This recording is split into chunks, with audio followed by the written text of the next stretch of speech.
watch.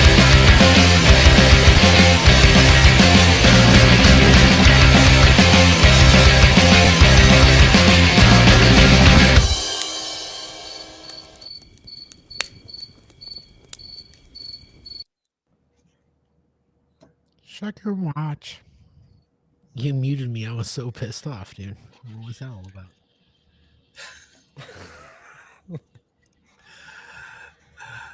Matt, your mic is muted.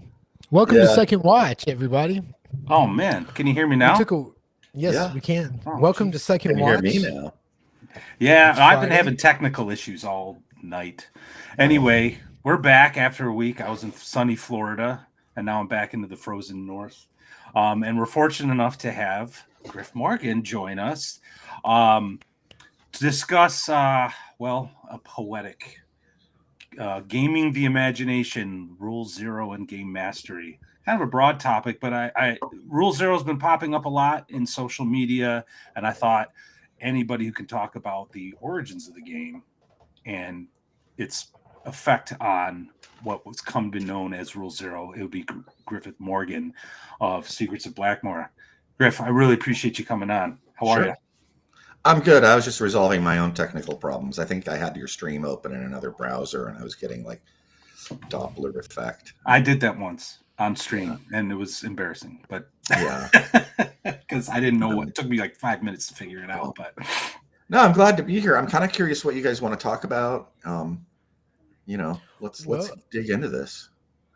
Matt, you want to start? There was a kerfluffle that somehow led me and Matt into a conversation about Rule Zero. But I don't want to. Yeah, I don't want to get into the details because I like to try to avoid drama. But every now and again, I feel like I need to cause trouble on Twitter. And truth be told, I was in Florida sitting by a pool, drinking copious amounts of bourbon. I figured, what the hell, I'll cause some trouble on Twitter. But I'll just say someone made the claim that chainmail was used for the original game, and that was part and parcel of like how to run OD&D. And Rob Kuntz stepped in and said, well, actually, no, we didn't use chainmail. We were experimenting with a lot of things, and there were, things that we were doing during the play test, and, we didn't really consider it. And then there was some stuff that followed from that we don't need to get into, but it really got me thinking the way he described what was happening.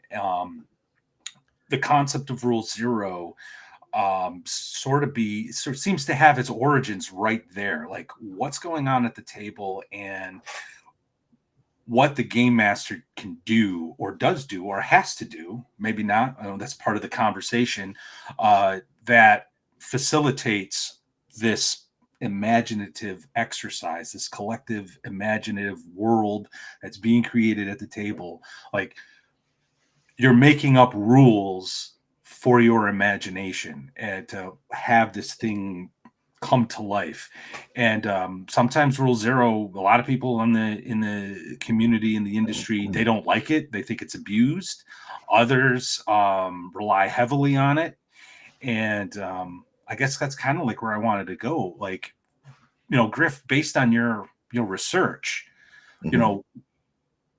when I guess the original, when Arneson and Gygax and the Blackmoor bunch were getting together, I mean, were they rules first? Were they more like, hey, I just want to play a wizard who throws fireballs? There were no rules at the time. Like that's the thing, is there are no rules. It's interesting, different researchers have different approaches. Like if you go to Peterson, he bases his information on like he'll see a date on a document and say this is when it happened, right? Mm-hmm. But like if something is published, somebody had to write it a month before, right? So that date is off by a month or whatever, and then they publish it, and then there's like dealing with distribution and whatever. So people aren't going to see the thing for maybe 2 months. I was talking to Paul Stormberg, who runs the Collector's Trove, and he's kind of been on this thing of he digs into some of the details, and he doesn't really publish, but he'll talk to historians about what he's looking at.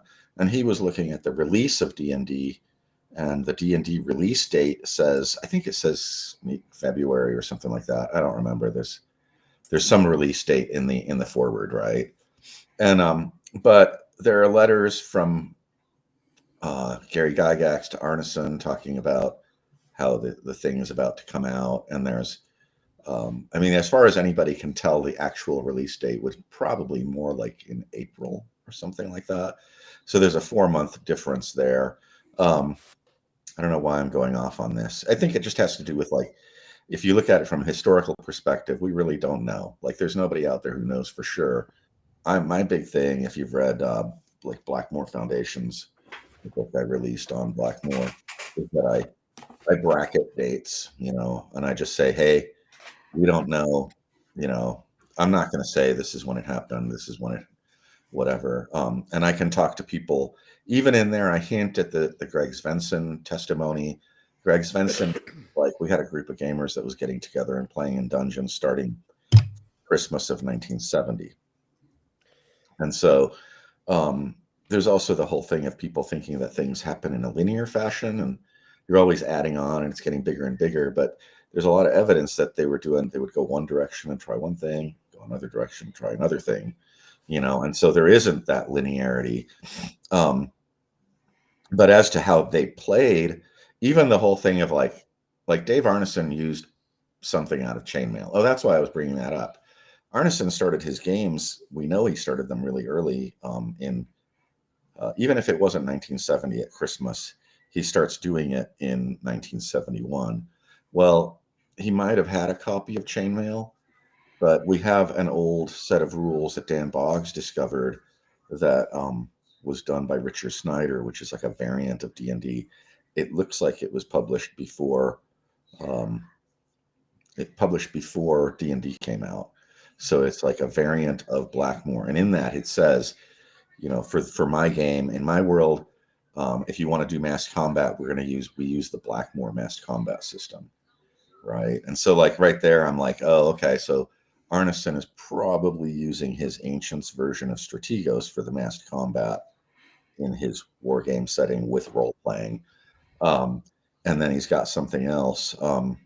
I just, everything I've read from Arneson is that he says, I tried chainmail at one point. It didn't work, And like, if you look at the chainmail, like the chainmail fantasy matrix thing, it's it just isn't, it's you get 100 monsters and that's what Arneson said. He was like, I'd have to cover my game room wall with that chart to use something like the fantasy matrix. Right. And then tell me if I'm talking too much. I can go on. Oh, no. No, please. I'm fascinated by all this. Yeah. No, I mean, it's interesting, and then the other thing, I mean, I've been kind of like, people, the idea of like something being official rules or not official rules. And it's like, if you look at what Rob Kuntz has been talking about, it's like, it's always been a moving target, all of us gamers, especially those who started with the original OD&D. Don't know where my little brown books are. I think they're on the other side of the room, but even this, it's kind of an incomplete system, and there are a lot of gaps and stuff. And so most referees would figure out ways to handle the different issues that come up, and that's what I always considered Rule 0 to be. I always thought Rule 0, first off, there's no real definition. If you go look it up on the internet, there's all these different things. And so I always thought Rule 0 to be medicine. There you go. Yes, sir. I always thought Rule 0 was more about the arbitration of the rules and the judgment of the judge. Like, in that moment, it's not really fleshed out what we're supposed to do. So as the dungeon master, I am going to rule that we do this, right? But I think the difference is, and I think the big difference between now and then is, I think back then, because, I mean, they were creating the game. Not only was the game, there was this emergent, if you want to call it story or campaign, but the rules themselves were emergent, right? You didn't know what situation you were going to have to come up with. And then all of a sudden, oh, well, how do I adjudicate this? There's a lot of different, yeah. Well, and so I see this thing in flux a lot. Yeah, they used a lot of different systems. Even Gary talks about how they tried spell points. Arneson talks about, like, we tried spell points. I'm trying to think of all the different things. I mean, there's all this stuff they thought about doing. Actually, the rules that Dan found had spell points in them. So, um, yeah, they just tried all these different things. And I think that what Gary did was actually really intelligent, and that he went with a really simple system with a lot of charts, because that's kind of what gamers understood. War gamers understood charts back then, and they still do pretty much. And so he went with that kind of system, and then you realize that the combat system is actually mathematically derived, and that's probably coming from Arneson, just because in early interviews, he talks about how he created the combat system based on a naval combat system. And so Arneson was fascinating, because he can take a concept like an armored ship, right? You've got wooden ships, and then you've got ships with steel plates on them. And so he's like, so we want to be able to know that we hit the thing, and then we want to see how much damage we did if we are able to penetrate the armor. And so you look at the way he dealt with the combat system for D&D, and that's basically what you get. You got a roll to hit based on the defensive armor rating, and then how much damage you do when you break through. But I don't know. It's like going back. I feel so serious. I'm being all Professor Griff again. But no, you don't. I mean, I think it's weird to me as an older gamer, from kind of the first generation of D&Ders, and I hear a lot of terms that just didn't exist for me. Like Rule Zero. I don't know when that appeared. It had to have appeared like maybe in the 90s or maybe the 2000s. Like, honestly, I got on the internet again, and suddenly there's like all these terms, and it's like, I don't know what Rule Zero is. So when people talk about it, I'm like, yeah, I don't know. I think it probably started like 15 years ago, maybe 20. And I think that's part of the natural evolution of the industry and the hobby, which I think a lot of people, talking heads in particular on the internet, fail to realize. The game is not this static thing. It has been evolving. And I'm not just talking about D&D either. I'm talking about role-playing games in general, because various iterations of D&D has bled over into other games, and it's borrowed from other games at times, right? But you used a phrase, moving target, and I thought that was interesting. Do you think the moving target chainmail just didn't work? Was that because they were looking for a system that would perfectly simulate a world, or they were looking for something that would facilitate the needs of their gaming group, or was it both? That's tough. What you see in D&D in the published version of the original game rules is that Arneson and Gygax are sending drafts back and forth. So Arneson would type up a draft, he'd shoot it off to Arneson. Arneson would play test it. He'd write notes. He would do rules additions. He would have Gaylord type it up for him, because Arneson was a terrible typist, which is why he said, I didn't type a word of Dungeons and Dragons. Well, Gail typed it for him. We have a typewriter now. So it was evolving there. And what was I going to say about that? Oh, yeah. So what you have is you have two, like, if you've ever collaborated with somebody, even on the internet, it's kind of hard, over a long distance. And so Gary's kind of going one direction and Dave's going the other. I think that early on, Gary didn't really fully understand. I don't think his theoretical understanding of role-playing games was anywhere near Arneson's, because I don't know. I just don't think, Gary had some good ideas, but I don't think he fully understood it. Later in life, he made really interesting comments, but they were kind of doing this divergent thing. Gary was obsessed with things like play balance and stuff like that. Arneson didn't care. He was like, yeah, we've started using magic and everybody wants to use magic. So I've got characters that are like a second level fighter, or in his system, which would be more like a fourth level fighter, a hero level fighter, and a first level magic user. I'll just let that happen. I've got a character that does, like, he reality isn't balanced, so why impose that on an RPG system, right? Like I keep talking about Blackmoor Foundations because the documents in there are so interesting, and I'm still poring over them, even though we published them. I was like, let's just publish these as fast as we can, so other historians can get their eyes on it and start looking at what's going on. And I mean, historians. I mean, you guys read up on this stuff. You're a D&D historian at that point. But they have the character. They go down to the dungeon, and somehow they've created an alliance with a Balrog, right? And so the party is a bunch of flunkies and a Balrog going down to Orkland to see what's going on down there. That's almost zero player balance at that point. Where was I going with that? Sorry, I'm just like, No, it's you all get me right. going on this And stuff, and I just go. I'm curious, because like I say, you said you weren't real familiar with Rule 0, and I think that's kind of where the break is, and kind of the thing that happened is that we have these very codified rules now, Yeah. and they're really there are certain people, and I think especially in the current edition of D&D, sorry, it's like I can't bring up Dungeons and Dragons and be nice about its current state, but Yeah. everything is codified, and I think what a lot of the brosers are trying to do, and I think the people that are doing the Living World games, is that they see the rules they have is what holds everything together, and it is in a very real way. But when they start talking to founders, they start talking to the people who should be on our Mount Rushmore, and they don't understand that their situation was like, we don't have rules for this.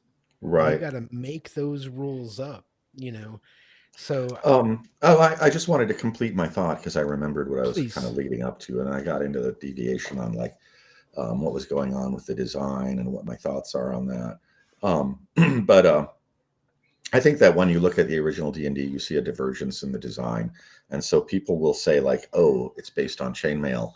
Well, Arneson dabbled with chainmail, but then he used other things and created his own systems. So then he handed that off to Gygax. It's well documented that he sent like the 20 pages of rules to Gygax, and Gygax showed them to Rob, and Rob kind of glanced at them. Rob says that they had like differential equations and crazy stuff. Maybe not differential equations, but like it was all based on equations. So Arneson was doing a lot of math in there, which makes me think that there's some sort of basis in Strategos, because there's a lot of basic calculations in Strategos. Linear equations, that's what he said, not differential equations, linear equations. Gygax saw those rules and was like, we got to redo this whole thing, And so he basically threw away Arneson's rules and started rewriting the rules. Well, then Gary Gygax's only perspective on this is chainmail. And chainmail is like, there are some interesting things in chainmail, but if you've read it, if you've tried to play it, it's kind of a shitty set of rules. Like, which is what amuses me when people are like, I'm going to play the original game with chainmail in it. And it's like, there were better war games out at that time for doing stuff like that. It's just that chainmail had a fantasy section, which was it was plagiarized from Leonard Patt's fantasy game, apparently, according to Peterson. So, and he's pretty solid research there. Yeah, I don't know. I mean, so you've got Gygax is kind of re-injecting chainmail concepts, but the fundamental concepts that you're looking at are not just specific to chainmail. If you look at chainmail, they're dealing with the unit of force. Okay, in chainmail, if you're looking at the mass combat system, a unit is 20 men. Okay, and then that 20 men fighting another 20 men is compared based on the type of troop they are. And so different gradients of troops have more force, and you get to roll more dice. Maybe you're like really weak and you get 1 die per every 2 men, and you get a hit on a 1. So you're rolling 10 6-siders for your group.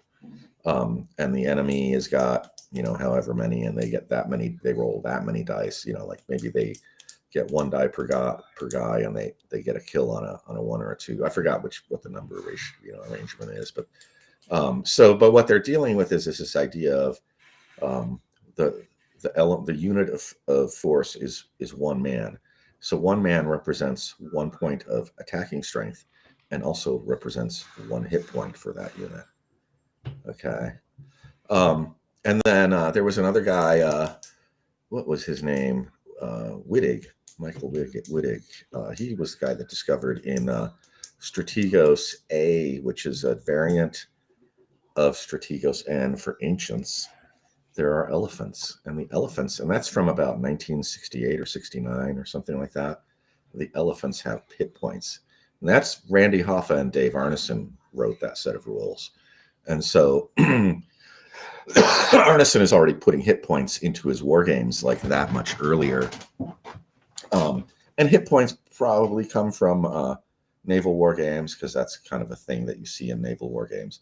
But back to the chainmail thing, they're if you take that concept of 1 man as a force of value of 1, and also being 1 hit point, that works for a war game, but you've got to split it up, right?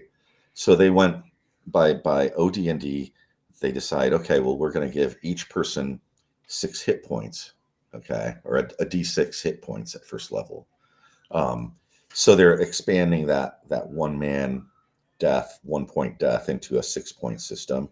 But then they do the same. All weapons in that game do 1 to 6 points, and part of that is just like they're trying to rig the die rolls a little bit. So your hit points are like a saving throw that you pre-roll.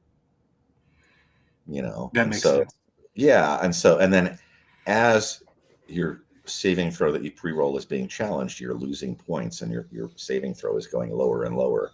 The only actual hit that matters is the death hit, which is the one that brings you to 0 or lower. And so they're dealing with like real abstractions like that. Like Gary talked a lot about that. He didn't want. It sounds like I hate Gary Gygax because I did the Dave Arneson documentary, but I think Gary's really interesting, and he had great ideas too. But where was I going with that? Yeah, it was just with the hit points. Gary talks about.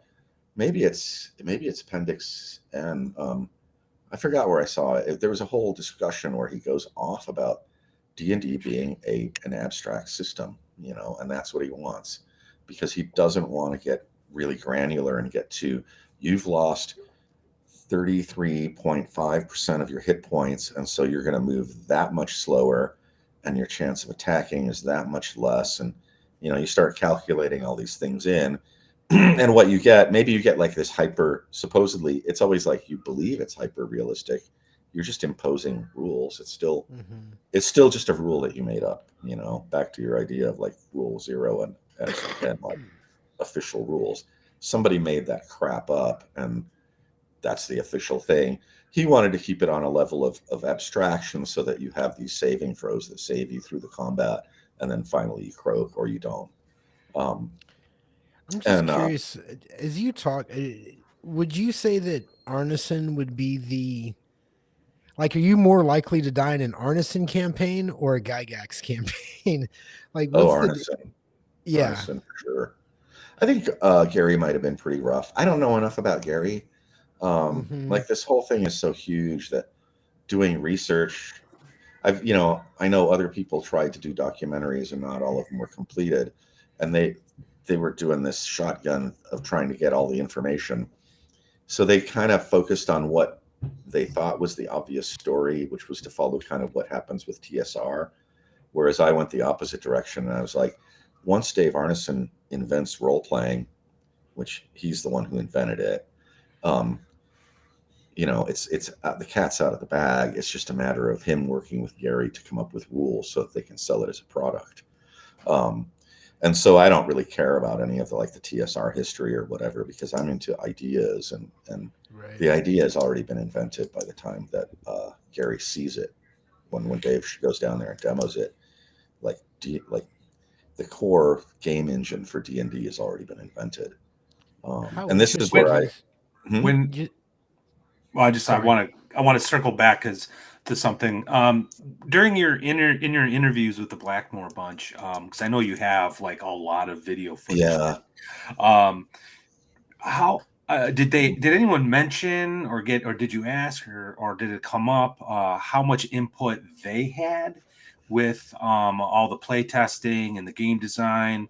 I know you mentioned something where Arneson was like, "Oh, hey, everyone wants to be magic users, so now I have fourth level fighters, first level magic users, or whatever." It's Like, funny because, you know, we wanted, I mean, we were talking about this before we started the show. We wanted to do a follow-up film because the story is so big that even in 2 hours, like you can't cover it all. And so what I was doing when I was doing the edits for the first film was I was trying to tell a concise story. Just this is the story of RPGs and how RPGs evolve into D&D. And so I held back a lot of footage. There's an interesting interview with Pete Gaylord. I think it was Gaylord who really talked about. He was like, you know, Dave was like that. You'd come up with an idea and he'd take it and be like, okay, let's do that. You know, and so if they were allowed to inject like the archetypes of how people see a lot of the character types come from the original players. Pete Gaylord was the first wizard. You know, he's the first guy to fire a fireball in an RPG. You know, which that comes from chainmail. That does come from chainmail. But yeah, they were injecting. You know, he had the super berries was the big thing. I remember He would that. carry these sort of pumpkin-sized berries, and then he'd crack one open when he was casting a spell, and it would boost his spell a couple levels in intensity. So it was like I'm sure it was like a thing of having like a mule or something just loaded down with super berries to go down into a dungeon adventure. And it's a ridiculous, right? But it's like Right. Well, they didn't have any reference points, you know, like that's you the know, thing. I'm curious. You've a couple of times we've talked. You know, Dave Arneson invented role playing, and I definitely agree with Mhm. that. What I'm curious though is today's definition of role playing. I'm not sure it's the same.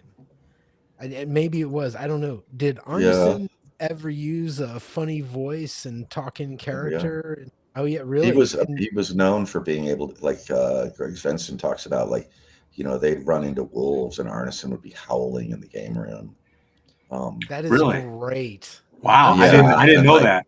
I'm yeah, like so glad you said that because so many of the OSR guys, so many of the rules is written BX guys are sort of anti like the imaginative part of the game, right? Like as Yeah. soon as you use a funny voice or you do anything like yeah, that, they're just like, just roll the dice, let's go. You know, Yeah, well, yeah, there's a difference between role playing. I'm playing the role of the fighter of the party, and role playing.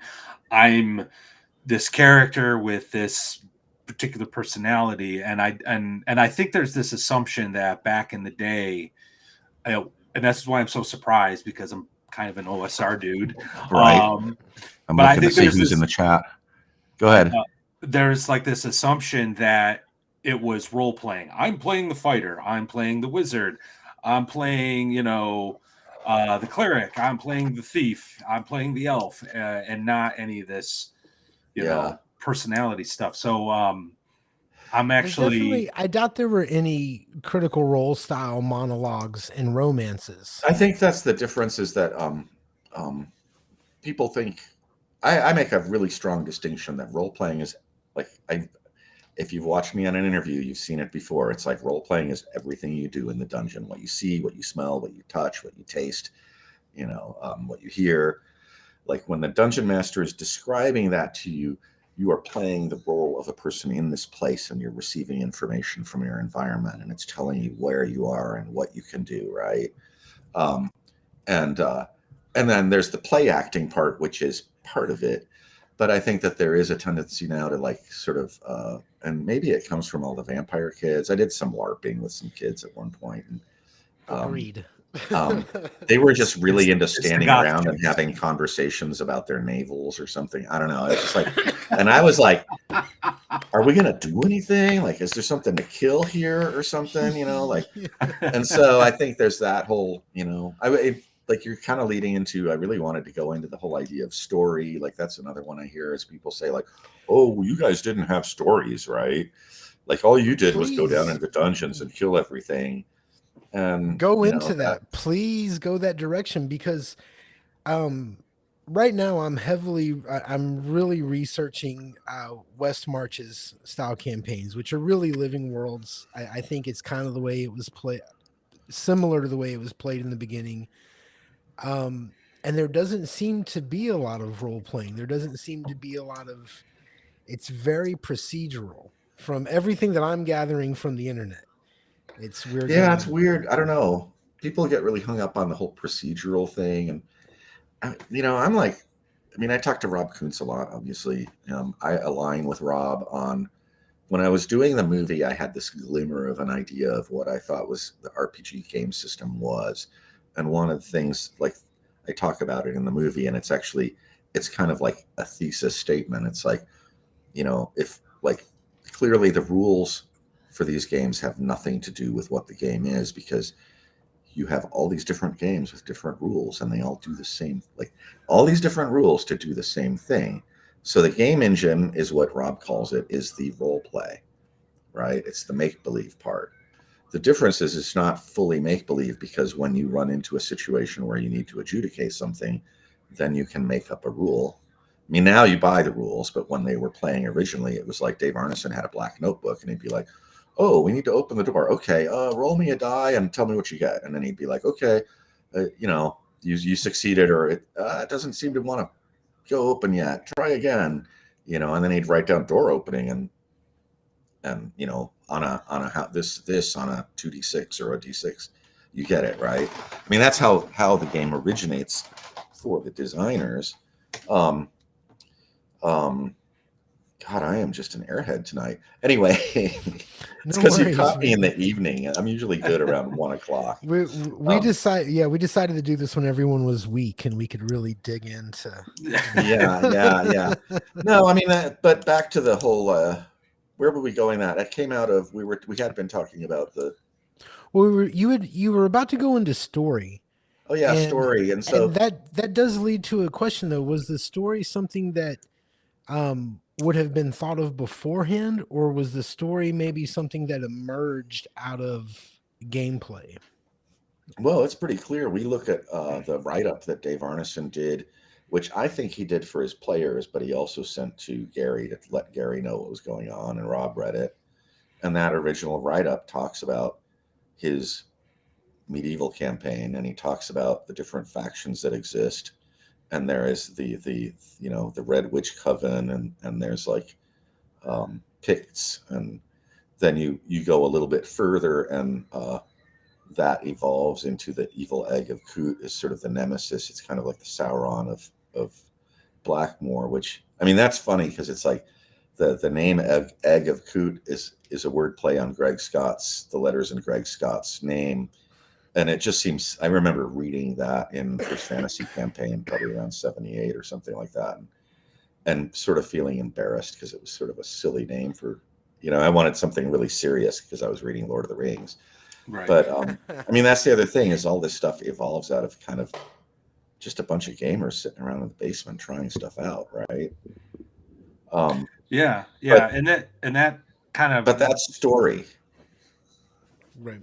right. yeah. Well, I was Anyway, just gonna say, and that kind of like wraps around to like the rule zero concept. For me, it's not this like abstract thing like that should be imposed like in a particular way, as Gary had mentioned earlier. There's no straight definition. For me, a lot of the house ruling that happens at a gaming table is idiosyncratic to the players at the table. So you could take Tonnisborg, right, and give it to yeah, two separate groups and give them the exact same game engine, the one in the back of the book, for example, and come back to them in like 6 months if they're playing like every week or every other week. yeah, And the house rules are going to be different. yeah. They might be most of them. I mean, I do a thing. See, I hate these terms. I don't even use the term rule zero. I just call it playing an RPG. Well, see, look, And when I play an RPG, Okay. there are rules for things, and the rules are useful, especially when you're trying to skim and you're trying to get down into the like it's like a campaign dungeon, and you're starting to get to know who lives down there, and there's this one bad guy that you want to go take out, and you want to just get down there in real time, as little time as possible. So it might be like a half an hour to an hour trip to get to that part of the dungeon, but the DM can just roll a couple dice and be like, okay, show me on the map where you're going. Okay, you get there and you didn't run into any wandering monsters. Boom, right? Then there are other times there are rules for like finding things, right? If a player just says, I'm going to search over here, usually if I have the time, I'll be like, well, what are you, you're over by the statue. What are you doing? It's like, well, I'm going to look at the wall behind the statue, and I'm going to first I'm going to feel the cracks between like the mortar between all the bricks that have bricked in this cave to make it into a room, and then I might take my torch and put it up there and see if there's any air coming through blowing the flame to give me the indication that maybe there's a concealed door or something there. Okay. Once a player invests that much time, I'm like, okay, so you've used like maybe 5 minutes to do that, or maybe even 10 minutes. It takes you 10 minutes to do that. Well, there's a trade-off. You've incurred a wandering monster die roll, maybe. You're using up resources. Your torches are being consumed and whatever. I'm going to just tell you, like, well, if you're going to put in that much effort to describe what you're doing, you don't need a die roll to find that secret door. Yeah. Because you've told me I'm going to look in this specific place. I'm really going to eyeball it, right? And then there are other times when players are just kind of feeling lazy and they're like, okay, so and so is going to look over there and I roll a die, and I just, because it's like you have to do that balance of speed play and detailed play, role play, and role play. You kind of balance that out. And so, that's just my style, right? That's part of why I don't like the new rule systems. I thought like the third edition was sort of elegant with the D20 sort of thing where it's all these challenges. But then I tried to do my own campaign where I stripped it down and created my own game system. And I've realized that the balance on the die rolls was really bad and it wasn't working for me. And that was when I just said, you know what? Original Dungeons and Dragons works. The rules are super clunky and stupid, but the experience, if you don't, like half the time a lot of my players have never read the book, right? I just tell them what they need to do. So for them, like they don't have that experience of going like, well, that's kind of stupid that you roll a d6 to open a door. I should be able to roll against my strength with my bonus. Their full experience is just an immersive experience of being in the game, and I just tell them what rules need to be applied wherever, because a lot of them are new. They're new to OD&D, and so so when it comes to like universal game systems, I think that kills the role play and the full-on role play, the immersive experience of the world being role played. And so I'm not interested in that, and it's like, if you want to play that kind of game, like I'm not gonna, if you're having fun, right? Go have fun. I'm not gonna argue with you that. I'm just saying like, that's my style. I tried like when the Labyrinth was really fun to play, but it had its limitations because it was sort of everything was reduced to a die roll sort of thing. And when you start doing that, I don't know, it's not my thing. I'd rather role play the experience together with my gamers, Mm-hmm. I don't know. Am I going off on you? No. I'm just trying to. I think this is great because, But that's where the rule, like what when you were talking about rule number zero. one, Yeah. rule zero. Yeah, it's just like, I don't know. That's just playing an RPG as far as I'm concerned. Right. And that Well, to me is what I find- like very enlightening. And I'm sorry, Gary, I just want to make this point because there is such this line drawn in the sand in the current hobby in the industry about what Rule Zero is. And it sounds like to me, and please correct me if I'm wrong, if as so long as you have how do I want to put this? Well, I'm going to use the word incomplete, like an incomplete something to like give you something to adjudicate that everyone kind of knows is there. Maybe they don't have read it completely. It's in the hand of the game master. You could have a game where you're just, I don't know, flipping a quarter, Yeah, I'm gonna open the door. Oh, you want to open this stuck door? Okay, flip 2 quarters or whatever. And I think that's interesting, and I think that should be understood in the context of the greater rules as written guys versus the rule zero guys. Well, right. and so much of this, I've seen a couple comments as it's gone through, and I would agree with that. Is that so much of these arguments today, they're overreactions, right? It's like an over adjustment. Things, Mhm. you know, modern Dungeons and Dragons is real fluffy. I mean, it Yeah, just and people use it as a sort of trauma dumping psychotherapy with their friends. And so yeah, on the other side of that, right, what you have are these guys, you're not going to have somebody be reasonable. You're going to have a group of people who reject that and go as far away from that as they can. And it's rules, rules, rules, rules, rules. If we're not operating within the mechanics of the game, then we're not even playing the game. What is all this voice acting shit, right? And I think that really, Matt, me and you have talked about this forever. So much of this stuff should be up to the players, right? They've got a dungeon. Do they want to be the social encounter, talk to the princess, whatever? We'll right. deal with that when If we, they do, you know. yeah. Well, I think that there's a lot of, you're talking about the online drama that goes on where people argue about how to play, and I'm just like, play how each group is going to evolve its game culture. They're like these little micro cultures. Every group is different, right? And I so, will. like, Yes. if you've got a group of players and their like only goal in life is to like find the unicorn and ride the unicorn, and they don't want to fight anything, it's just like, I just want to find the Rainbow. Yeah. unicorn. Just Yeah, no, but it's absolutely. like, Yep. if that's fulfilling to you in the game, that's freaking great. Go find the unicorn by all means. I'm not going Um, to play in that game, but have right. I fun don't want to playing play your in that game. game. Have fun Yeah. I playing your mean, game. yeah. And it's I not the mean, same thing. It's not the same thing as what we're doing. And I think they are, and I think that's another thing we mess up in. We talk about role playing games as this big blob of the same thing. Dungeons and Dragons has very little in common with, say, Fantasy Flight's Genesis system or the right. Cypher system. These are all different tools we use to play a certain style of game. But the Correct. idea that we Yep. lump them all in together is just crazy.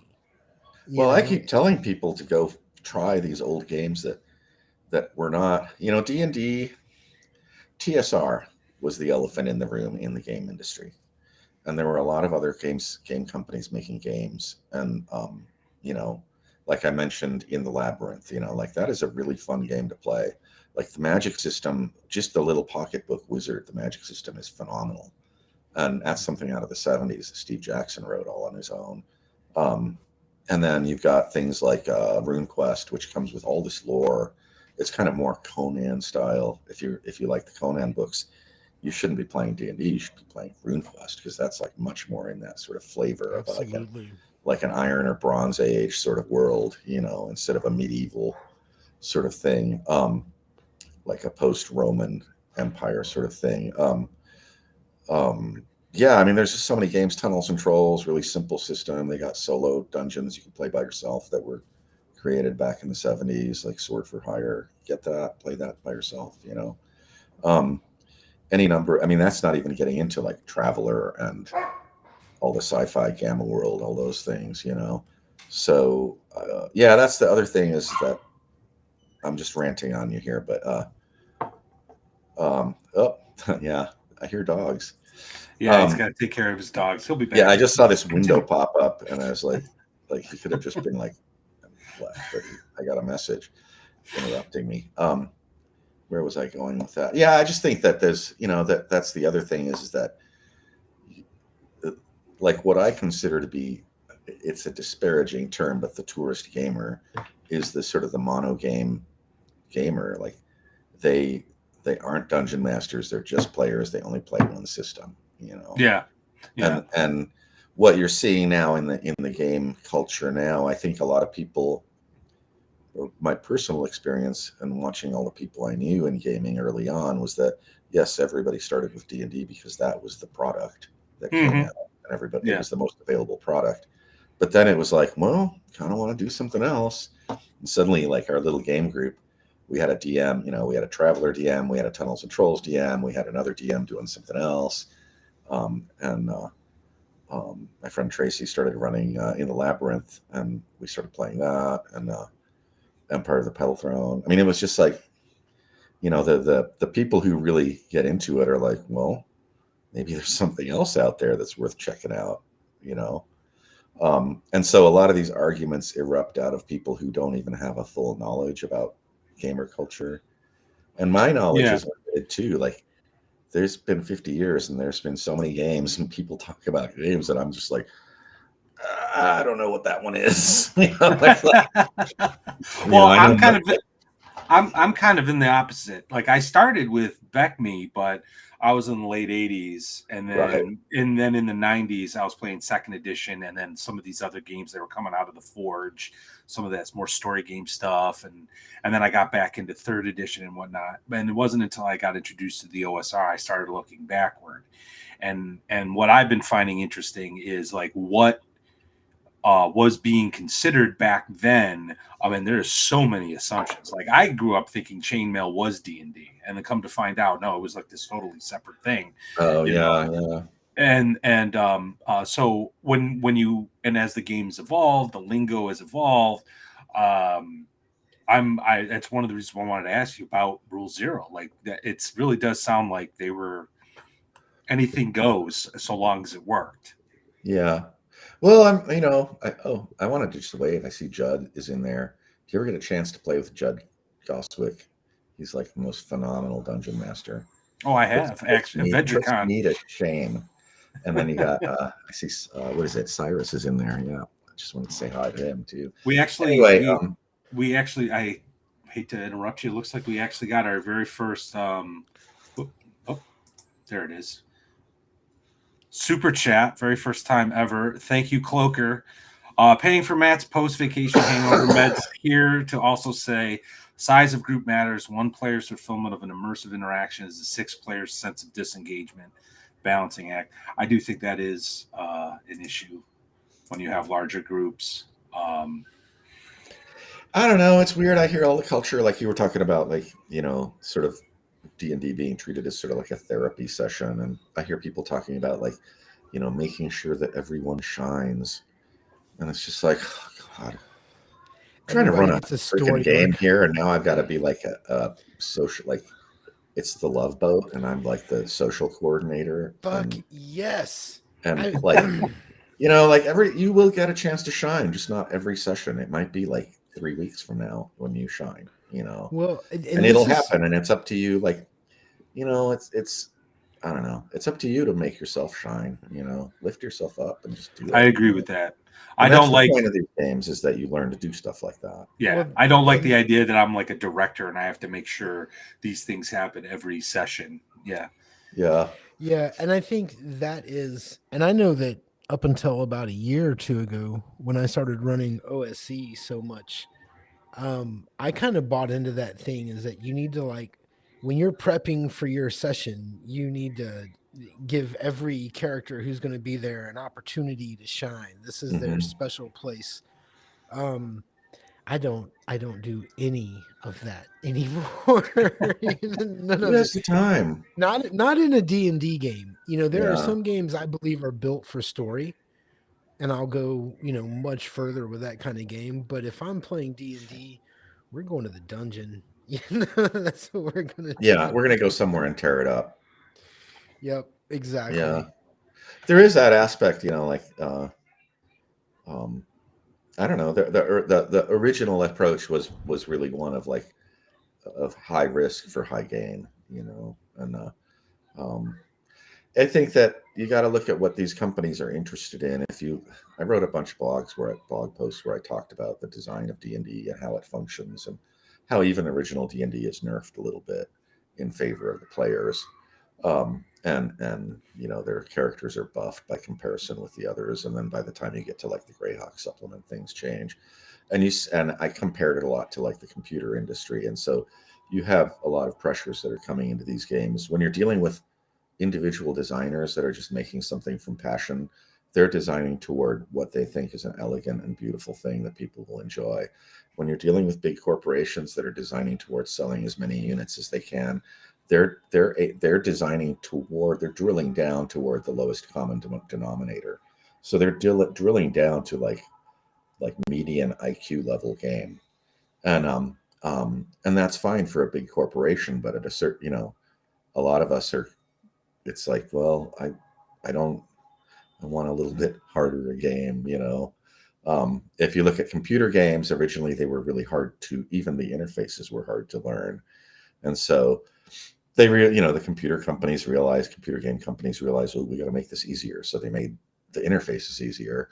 And then they do things like balancing it so that's easy. You've got your like gradations of play difficulty, and then they started putting in all the spawn points where you can like pick up the game where you last left off and all that sort of stuff. And I mean, that's, that's okay. That's like the point of that is enjoyment, but they're going to inject things into the design. The big corporation is going to inject things into the design that half the gamers maybe don't want, and More than half. yeah. I mean, right now the situation used to be is that they sold to the dungeon master, right? Yeah. Like Mhm. that's what they did. They Yeah. sold to us because we ran the game. Our players didn't know the rules. Come on, in the 80s, did your players know the rules? No. I barely knew the rules. I was Most of like my guys 11. did. Yeah. Well, as I guess when I came up and I was playing, I was I was exposed to gaming really young. And by the time Yeah. I was running games for my school friends, I was probably 10, 11 years Oh, old. that's So really young. Yeah. it's really young. So we all kind of had a grasp on different things. We generally Right. helped each other learn the game, I mean, as that's young such a big kids. difference. I was about 14 when I started paper Yeah. D&D. I will so I my first D&D game was from the Mulvey box. And then I didn't play again for a long time, and that box somehow wound up at my house, became mine. And then my mom sent me off to Chicago to spend the summer with my Uncle Donald, who was a war gamer. Like when I had said Dungeons and Dragons one time at Thanksgiving, he'd been like, I know what that is. So then he took me to a war game, and it was completely homebrew. It was a Right. fantasy war game. It was dwarves and orcs. There was a big castle. It was an ambush. These guys had been playing since they were teenagers. They were in their 40s now. And I didn't see one book of printed rules. Mm-hmm. And they thought role-playing games were silly. Like that Right. is the kind of the way we look at 5th edition, and we're like, that's a little silly. They were Right. like that with role-playing games. But they all had copies of Dungeons and Dragons in their basements. I promise you, I saw them there. Oh, yeah, yeah. Well, I talk a lot about how I didn't like AD&D, okay? And part of why I didn't like it was because my players, it was the first time I got rules explained, and I was like, oh, you're telling me how to run my dungeon? Like, I literally just, like, ended a game halfway through because somebody was rule explaining me out of the player's handbook, and I was like, I am done with this game. But I had all the books, like, who wouldn't, they're beautiful covers. And they are interesting. I just didn't like there's too many rules in there. It's just, Do it you was think overdone. there's a game system that I am completely smitten with right now called Adventure Conqueror King 2. X. It is a axe. I love it. It's a very simulationist game. I am considering the idea of doing a West Marches style campaign with that game. But it is very much like rules as written, do not deviate. And if you're playing a West Marches game, do you think it would be better to stick with rules as written, or do you think that you need to have that room to be loose in the moment? See, I don't even know what a West Marches game is. So I think it's. I'm I like think out of it. I'm just like sure. I'm stuck in Well, let me. 1977. So gotcha. So I think it's close to what you guys were doing, to tell you the truth. Can we talk That's about this? That's a beautiful book. Yes, sir. We can Yeah. talk about whatever you want. Yeah. I think the idea is they're going back to some paper they found from Gygax where the campaign is the setting. It's not necessarily the story, and that they're running multiple parties. See, all in the these same words like setting. setting and story, like I don't even agree. Like people come at me with like, like story games. I don't even know what a story game is. It's like everything is story is what I keep trying to say. It's like the minute you engage the game, you're in a narrative condition, and you're in a story. You create a fighter. The fact that you're choosing to have a fighter and that you are a fighter, that's story already. A story has begun, or it has a story. There's a story that's been going. Like you're a fighter and you're like 18 years old and you're going to go do stuff, you know. And so I'm not sure I understand what you mean when you say things like setting and story, because the two are intertwined, you know.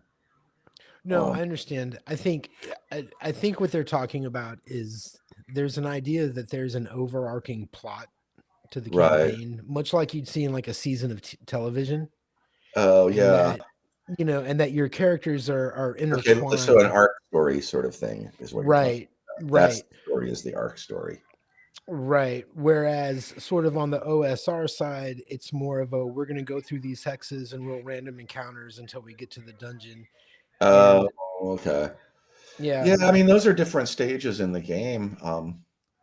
Arneson made a map, and his players would like wander around on the map, and I'm pretty sure he created sort of some original random encounter type systems that he would use as his players were exploring the world.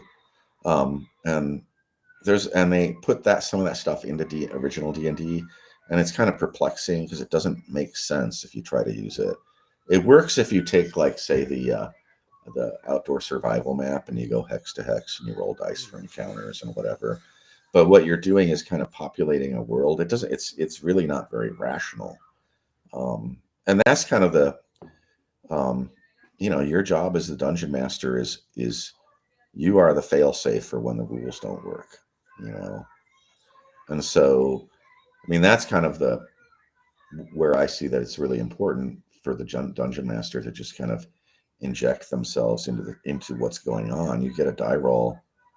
There are certain die rolls that can occur that just do not seem realistic. I walk out of the castle and there are like 12 mind flayers, yeah, like on the other side of the wall from the castle. I haven't even left town yet, and for some reason I got a die roll and it tells me I've got mind flayers, and like that, that's irrational to have that happen. It right. doesn't fit, and one of the things they were doing early on was they were sort of playing with this idea of the procedural, which is really they were trying to write computer programs on paper. And so you would take your computer program on paper and you would understand your instructions from the rules, and you would follow these instructions and you would generate these things. The thing is that I mean, I played them. They had I was playing computer D&D like in 75 or 76 as a kid on a mainframe, and that was all procedural. Well, it's fun, it's interesting, but it's not a real role-playing game. It's not real. Not I guess that's the wrong word. Real is not the right word, but it doesn't create the same experience. You're really just playing a little. It's like playing Zelda or something like that. Um, Right. so yeah, I mean, I think there's a lot of stuff like in early D&D that people try to follow to the letter of the law, which goes back to the whole thing of like, oh, it should have chainmail in it. But then you talk to Rob Kuntz and he's like, yeah, we tried using it for like one playtest session, and as soon as we had the alternative combat system, we were like, screw that. This is 10 times better. Let's do this. Right. Right. Yeah. And then Gary kind of left that in the charts for like the classes. But by the time you get to like Greyhawk supplement, he's not putting any chainmail stuff in Greyhawk supplement. What does that tell you? And so I think like there's just the comment that he sort of said, you need to like create your. I mean, they're still trying to do like fantasy, like multi-layer, multifaceted campaigns like Arneson did, which I don't know if the Lake Geneva crowd ever really did a like sort of multi-layered campaign where you have rulers and armies and then individual play and all of that. I'm not really sure. I'd have to ask Rob if they really got into that, because that's what Arneson did. And um so yeah, I mean, it's just I don't know. It's just silly that you get like Gary put that in. Gary put the comment about needing chainmail into D&D because it's marketing. It's like, I mean, I'll do that. My next book, I'll True. probably have a sentence in there like, "Oh, you're best off buying everything I've ever written and the DVD to the movie to play this adventure that I've created." Like that's Right. just marketing, and but I think a lot of people have really misunderstood that. Yeah. Going back to something you were saying about the mind flayers. And you were saying that you don't like the word story and setting and whatnot. It's So not that I I guess don't like when them; it's that people when, don't seem to know what they say. When they say what they're saying, they're using words as like band-aids for not being able to like communicate what they want to say. Okay. Yeah. understood. Okay. Well, I guess what informs you as a game master when to say, you know what, those mind flayers don't make any sense. I just know my system inside out, Like it's sort of funny because there's like procedural stuff. I was looking through my OD&D book and I was like, I got on the page where Gary outlines like how to populate each level, and I swear, like I'm kind of mentally deficient. I had never seen that chart before, and I've read that book cover to cover, and I was like, Hmm. "Ooh, what's this chart?" And it outlined like my vision just disappeared from my vision. I never saw it, and every time I looked at the book, and I was like, "Oh, here's a chart that shows you how to make a dungeon," you know. But the way I did it was I just took what my reference was, which was this, right?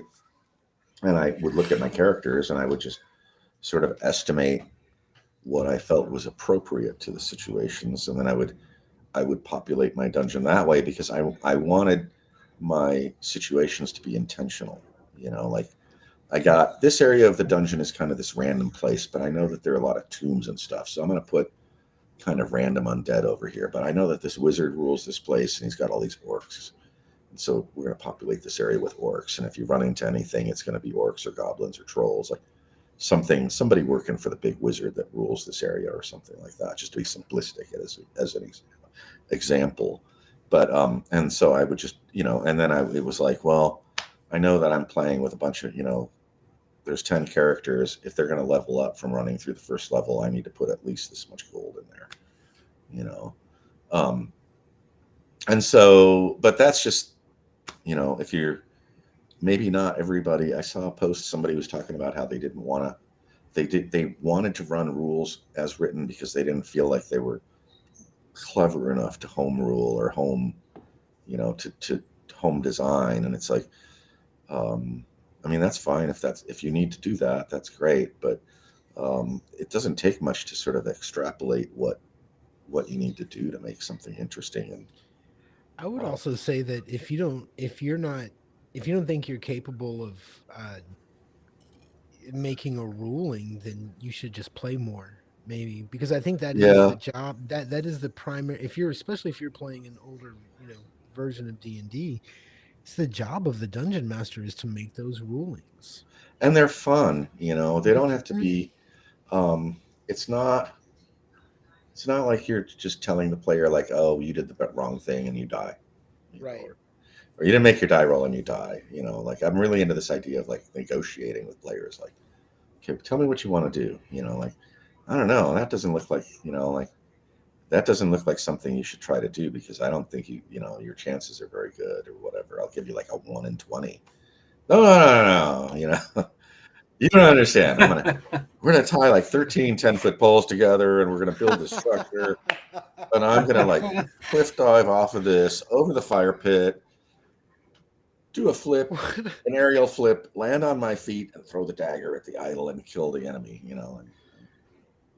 Uh, So two Yeah. and 20. My youngest the other okay. day, my youngest the other day was like, "Why are you always talking about 10-foot poles?" Well, there's all Six. that humor in original D&D. Yeah. I mean, a 10-foot pole is a joke. A lot of people don't like it literally comes from this phrase, I wouldn't touch that with a 10-foot pole, right? Word. Yep. So they stuck it in the game because somebody was like, I need a 10-foot pole because that's what I'm going to use to touch everything.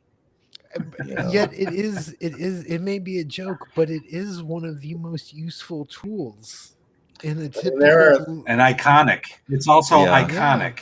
You know, the 10-foot pole It's great. tapping every single stone. I mean, there are even spell names in there. If you go through the spells, there are. I don't need to tell you what a stinking cloud is, but it's a spell in the game. You got a bunch of guys, young guys hanging together. You know, And somebody's going to what's really cast that spell at some point. it's funny when you say that because you get together with so many people to play, and it's such a serious thing. Yeah, When you yeah. go to play. I recently, I say recently, I guess it was in the summer, I played a couple Shadow Dart games with this one group here in Austin. And there was an older gentleman there who you would think he was playing some Napoleonic, like moving armies and getting, and it was Shadow Dart. They get really, anyway, sorry. I don't even know where I was going with that. It's just funny how different But he people was really get different serious about ideas. it. Yeah, they get real serious about things. And, one of the things that really hit home about your film, Secrets of Blackmoor, was that Arneson was so young. Yeah, he was really He young. was, and I kind of relate to that because in my life there was a path that I took that put me around a bunch of older folks, and that my Hmm. social circle was always a bit older.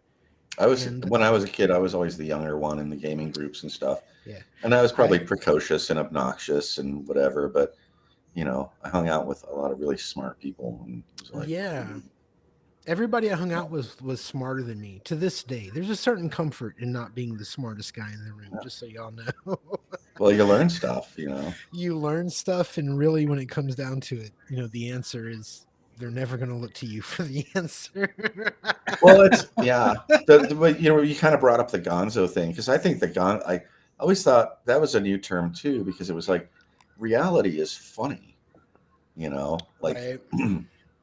like if you things happen in reality that are hilarious. I was watching a soccer game and like one of the defenders was like trying to stand up and the striker literally bounced the ball off his ass into the goal.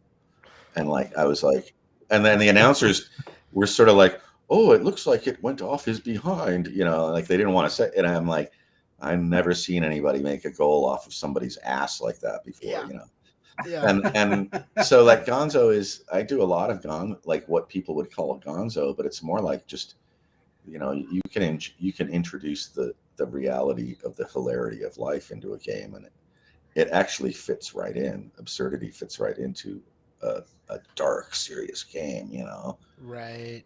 Um, Yeah. it, Well, and I'm curious when you play your games, like how it seems to me from watching your film and reading interviews with people that there was there was a lot of thought into making good rules, but at the same time, they were just getting together with friends and playing a game. yeah, And and it seems like they just wanted it to be as accurate as it could be, but they were there to have fun. In the end, I think it seems like they were there to have fun. Those relationships developed, and I got to tell you, your film had me crying in the first 10 minutes. really. Like bro, when you had old girl's daughter on there talking about how they got together after Arneson had passed, and Well, that's in she the was beginning. crying. I tried to I edit out just her crying because when do she not. told us that story, she just broke up. I think what And was Lee's great a about that, sweetheart. I know we're going off on a tangent, but I don't care. I've been wanting to tell you this since I found out you were Okay, going to that's be on fine. the show. I turned that movie on, and my wife, God bless her, she's the best thing that ever happened to me in my life.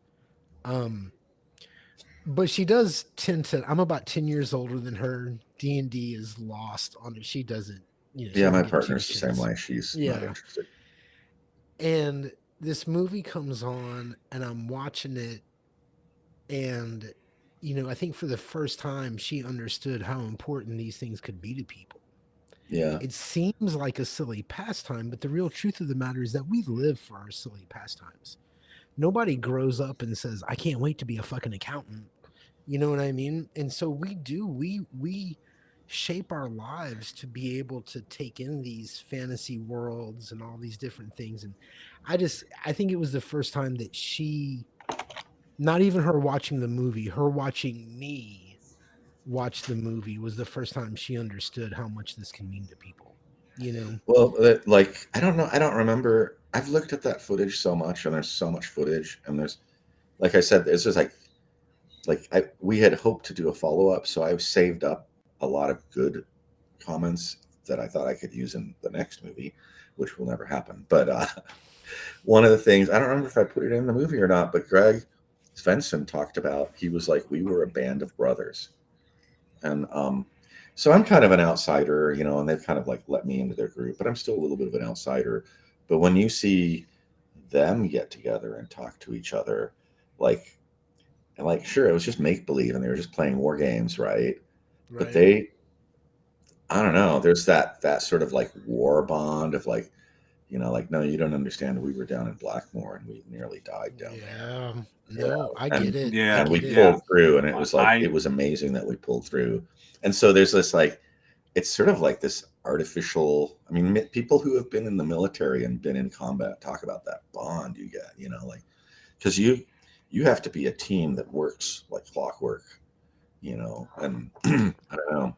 I mean, when yeah. Chris and I game together, like when we're both players in an RPG game, we have this like, I don't know, it's this mind meld sort of thing where, you know, we don't just, it's not just let's walk up to the door, listen, and kick the door in. It's like, okay, we're going to set this guy over here. This is over here. Archer's at the distance in the back. Somebody's going to knock the door in and jump back. And we're going to peer in with, you know, bows. I mean, it's just like we turn it into, even though we don't use miniatures, it's all like the imaginary game up here.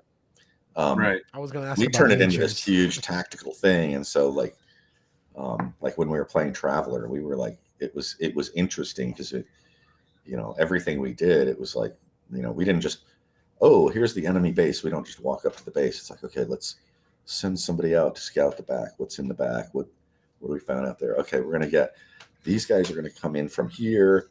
We're gonna have snipers up here. I mean, it was, I don't know. We have a real bond like that, and so Yeah. I'm running off, I don't but think. when you talk to the Blackmoor bunch, that's the way they feel about it. And so when you Yeah, talk about the importance of these games, it's not the games, it's the experiences you have in the Yep. games. and that exactly, and that I actually wanted to. We do live for our pastimes, but I don't think people bond over No, Parcheesi or No. yeah, Monopoly, you know. And I've made this point a couple times talking with people, various, you know, on Discord and what. All my lifelong friends have come from this hobby, you know, where we might not talk to each other, see each other, move away, whatever, for years, but then get back together, and it's like it was just yeah, yesterday, you know. And I've had good friends in other situations where we've kind of had a nice tight knit bond, like when I was in law school, my study buddies, for example. But once we graduated and moved on, like I haven't talked to him since. I wish him well, you know, and if we ever bumped into him, I'd love to know what was going on with him. But it's not like, you know, Gary, I met him 4 years ago, and we actually haven't been in the same We geographic haven't been in the location, same but state. like he's a good right. friend. Yeah, he's a good friend, and like, you know, I was like, he's like, hey, you want to do another podcast with me? I'm like, of Yeah, course, you know. Well, But there is something special about this hobby, and I think, you know, to your point, Gary, people who don't understand probably should watch Secrets of Blackmoor to get an yeah. idea, just an idea. I know my wife had a very similar experience. She's because she's not into it either, but she's very supportive of my hobby, of what I want to do, and she totally gets it. And in fact, when I mentioned that we were going to be talking to you tonight, she's like, "Oh, is that the Yeah. Blackmoor guy?" And I'm like, "Yes." Oh, my girl You is well, know? so like, you're talking to someone real? So you hey, know, just so you know, Griff, you're real, according to my yeah, girl. yeah. I don't know. I mean, like, you know, I'm glad that people enjoy it, and but there were a lot of people involved in the making of the film. Like at one point, my sisters like assisted with the edits and stuff, and she was looking at the footage, and she was like, "Griff, why aren't you using the women in this?" And I was like, "Oh, okay." So I went and watched the interviews with the women again, and I was like, "Oh, well, this is interesting."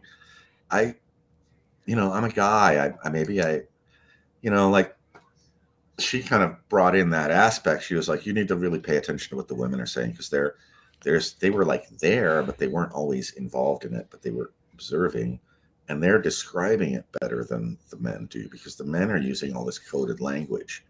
And so that's why I ended up putting so many clips of the women talking. And I think that maybe that added a lot to the film, you know. I And agree. I think it did. yeah, and so like, I mean, I don't know, things are so socially, it's hard to talk about gender or Well, whatever, but it's like there are differences between men and women. And so my absolutely. sister pointed me to something that I was just like, I was so, not only was I really into gaming, and so I was just coming at it from this really gamer perspective, but I'm a dude. And so I was like, sort of like, oh, the girls aren't really talking about hit points and like ACs and rules and shit, Right. you know. And my sister was like, no, but they're talking about the really important stuff. And I was like, oh, okay, I'll go, let's see what we got here, you know. And so like, even so, I think I blew some of my interviews because I was a little bit not as attentive with some of my interviews due to my biases and whatever. And I don't know. I mean, you see a movie and you see what's good there because you cut away the bad, you know. And um, I'm always glad when people enjoy it, you know. But it's got little mistakes here and there and stuff. That's just like It you know part what? of So does Led Zeppelin 4, and I don't right. care. You know, Yeah, it's still one of the best albums. So does Dark Side of the Moon. It doesn't matter. I think what you yeah, did. I think what you did is possibly more important than what you may know, and I think that happens with a lot of people who do documentaries or pieces yeah. of work. You know, it's a piece of history that I don't think people understand just how much our culture is just words we use every day. You know, Right. regular people know NPC Yeah, is a term in like conspiracy theory now. You know what I mean? In yeah, yeah, yeah. it's such a thing. Video games adopted it. You know what happened with that crowd down there was the founding of a culture with like a slow seed. You know, it wasn't a fad. It wasn't the Valley Girls. It wasn't a song or a dance. It was this very secure seed, and it has permeated all of our games. And find a game online that does not use one thing that Dungeons and Dragons or the original Blackmoor or any of those original games. Find me a game that doesn't have hit points, that doesn't have some of these Right. mechanical values. It's just so a part of everything. They just brought that right in. Yeah, they were bringing that into computer games like within months of D&D being released. It was Hmm. just there. Um, yeah, no, that's kind of. Oh, I lost my train of thought. Sorry, so Damn did it. I. I've been Yeah, no, drinking I a was little. I listening to what you were apologize. saying, and we kind of went off on another thing, you know, a little bit there. Um, yeah, I don't know. Oh, I know what I was going to say was, I mean, it's kind of interesting. We didn't really expect the movie to be like a major success when we made it. Chris and I talked about it being a sleeper. It was like an independent film, no money to like market it or anything. I had some gamer friends that were like, "Oh my god, when you get this out, you're going to be a millionaire," and I was like, "No, it's a little independent film, you know."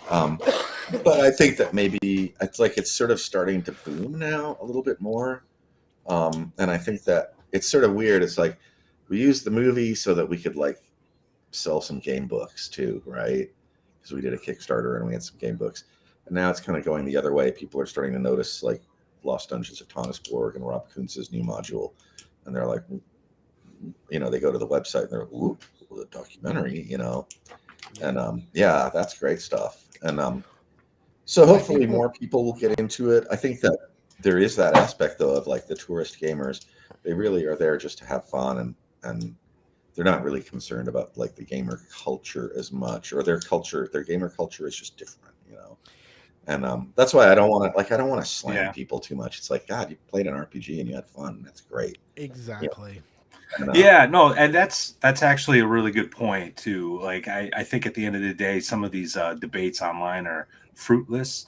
Oh, at least let me correct that statement. The debates are fine if you're walking away with like an actual deeper understanding of right, we something, exchange right? And things. it's one of the reasons why, yeah, like it's one of the reasons why Secrets of Blackmoor was so amazing to me is because it wasn't, like you said earlier, a history of TSR, which I have seen. Kind of don't care about corporate Right, all drama, the screw ups on how not they something I spend really money care. on this or that. It's like stupid. Yeah, I've heard it over and Yeah, over in various contexts. about how the game, like how it actually became what it was what really, like the genesis, the explosion, Yeah. that initial Yeah. spark was what got me into it. And I think if those tourists actually got a chance to play a good game and have that sort of experience that the three of us have been talking about, those lifelong friends, that bond, they too would get all of a sudden have that intellectual curiosity, Right. and I think that's what's missing too from the current. I don't know. Well, maybe it's the current culture, but certainly in this. I think it's just a schism. Like 5e cultures, develop niche areas. Any hobby is gonna. I mean, I'm into model trains, so as an example, I'm into synthesizers too. Both hobbies have their niche things. Like you go to model trains, and there's like the analog power guys and the digital power guys, the little digital control guys. Then you get into like, oh well, what time period are you doing? What setting. My And grandfather had the then whole like room with is it trains. is it so- pre-diesel steam era? Are you doing electrifieds? What country are you doing? All that stuff, and then it gets down to like, what scale do you do? Like people argue over scales. Like, oh, I'm an Cyrus. N scaler.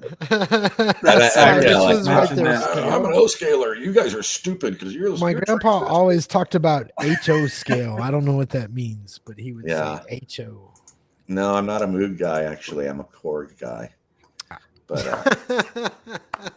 and is it Moog or Moog? I guess it's Moog. I think it's Moog. And you know what? I'm a musician myself, and I have been looking. If anybody ever sees online any of those Moog bass pedals, they look like organ pedals without the organ.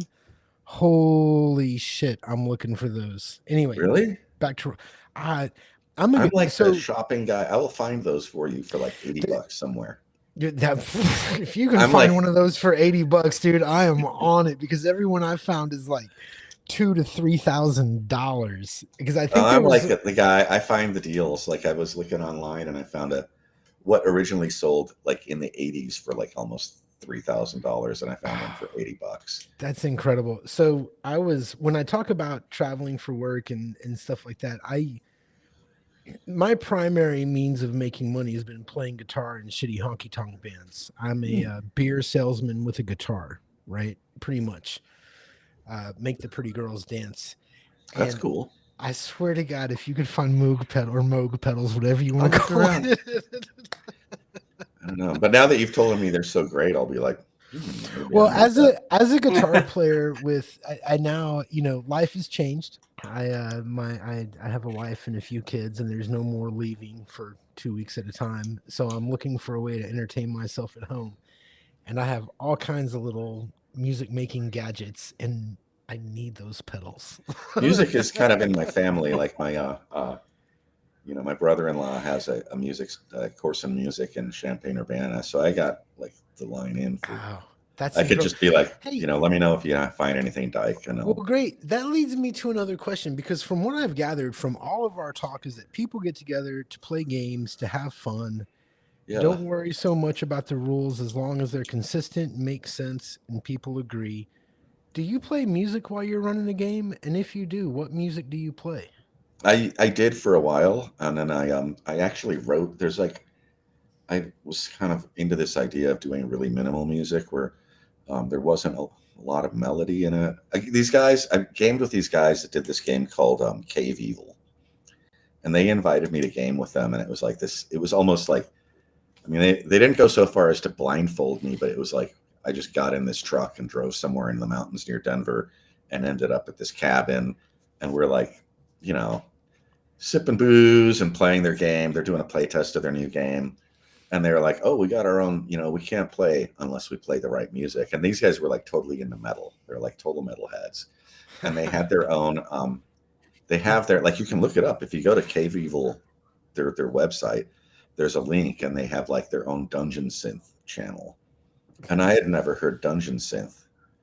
And I was like, oh, this is like really weird, minimal kind of goth sort of music soundtrack, goth weird stuff, and it's being done with like, I can tell they're using really old synthesizers, and it's just like you can really hear bite in the old analogs when they're playing them in this music. It's because just they very- weren't refined yet, right? It's Yeah. because it's as time has gone on, they've shaved off all the sharp corners. Right. And the of way the- these are being recorded, like they're still doing like cassette culture. Mhm. So they still release albums on cassettes and stuff. So Bro, me anyway, and you should start a music long podcast. story short, I was like, this is cool. I'm going to try to do music in that style. But I don't know. I just did what I did. So I made some music and I played it for people in various places online. I'm like, does this sound like Dungeon Synth? And they were like, oh no, that's like dark ambient. I'm like, I guess I'm a dark ambient artist now.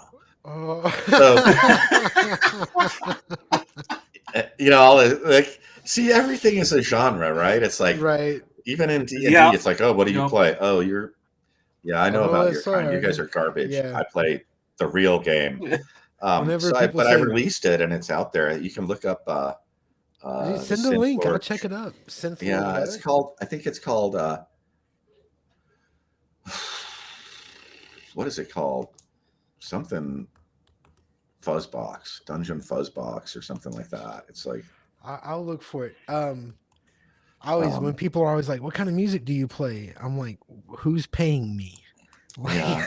No. But it's very minimal and it's like it's sort of cinematic, but I'm mostly just using volume for dynamics and not a lot of melody. Like I was like intentionally trying not to do anything overly melodic or complicated. It was like just these background rumbles and things. So I released that. There's a whole album and you can like, it's designed to not be like, if you're playing a game, it's just in the background, just these tones, right? Yep. That rise and fall and sort of just set the mood. And you don't want to play it too loud or anything, but it'll just like establish a groove, right? Yeah. And in the 90s during battle scenes, there was lots of Sisters of Mercy for me. Yeah. Just, great stuff. Yeah. I was playing Pantera during the battle scene, so. Everybody has their own. When I was a kid, like the first thing I heard that was sort of, I mean, before I'd even played D&D, there was that Rick Wakeman album that he did with the London Symphony Orchestra, where he did a score for like the Jules Verne Journey to the Center of the Earth, and and it's very 70s sounding, but it's pretty cool. So that was kind of like my first experience with like an RPG sort of themed soundtrack. We have another super chat, the second one ever. Flint Fireforge, hey man, thanks for joining us. He actually has a YouTube channel that he does some Shadow Dark stuff at. Go check it out. But anyway, he says, love playing lo-fi LOTR pregame. Not sure what that is. Oh, Lord of the Rings. Oh, lo-fi Lord of the Rings pregame. Got it. Love Secrets of Blackmoor. Can't wait for part 2. According to what I hear. yeah. Get comfortable, bro. Maybe we can send the super. Maybe we can send the super chat. Do you think a Kickstarter? I don't know what your costs are, and I don't want to get into like figures or anything like that. Well, we did a budget, and it's like, I mean, you look at like a Netflix, show or something, and they're doing like, it's going to cost them like $3 million to do their thing. We can do another movie probably on the catering budget for a Netflix series. Well, I was going to ask: is there a reason why? Is there a reason why you guys haven't been picked up by streaming? Is it like a lack of representation, or what's the? It's just there aren't any good deals out there for the way the way the movie industry works is that there are big companies out there, and they are all like in each other's pockets, and they help each other out. And they don't want people like me or any other independent coming along with something that's going to like basically take up air in the room, right? And so you can't get a distribution deal unless you have like a distributor. And we did have a distributor briefly, and they didn't understand what the movie was. Like it was literally like as if you like had gone back to the 80s or 70s when nobody really knew what D&D was. Right. And we were trying to like, it's a documentary about D&D. Like, and we're like, this is huge now. You should be into it. You should get, it's you never should been be wanting bigger, to, according like, to the news. Yeah. And like, you should be wanting, and they're like, yeah, we don't know how to talk to the different networks and whatever about how to distribute this because they don't we don't understand what this is, you know. And Yeah. so there was that aspect, and then yeah, and then, you know, like weird things happened. Like it was after the election, because there were a lot of spurious documentaries. Like our big outlet was Amazon, and Amazon yanked all the documentaries that were not associated with them, like had the stamp of approval of a big network, right? For a while, until they could go through and determine which ones were like the weird, uh, sort of political I was clickbait gonna say type of that's where I garbage got. stuff. I think that's where I got it from was Amazon. Yeah, we got it. We put it back on Amazon. Or they just like one day it was like, oh, our movie's back on Amazon. Yeah. But you know, so there was that whole aspect of like, I mean, I don't know, it was kind of funny. It was like we were just kind of screwed from the get go. Like all these things happened that went against us being super I'm successful with the curious movie. if you would have done a movie that focused on Gygax as opposed to Arneson. Do you think you would have had an easier time Oh, that's getting Oh, it? if it had been about Gary Gygax, Yeah, I or mean Gygax he's a Simpsons character. Do you think well, you I would mean, have had an easier time getting it? yeah, I don't know. I mean, who knows? I mean, it's water under the bridge now, Yeah. you know. Mm. But yeah, like we've talked about doing a Kickstarter to fund doing another movie.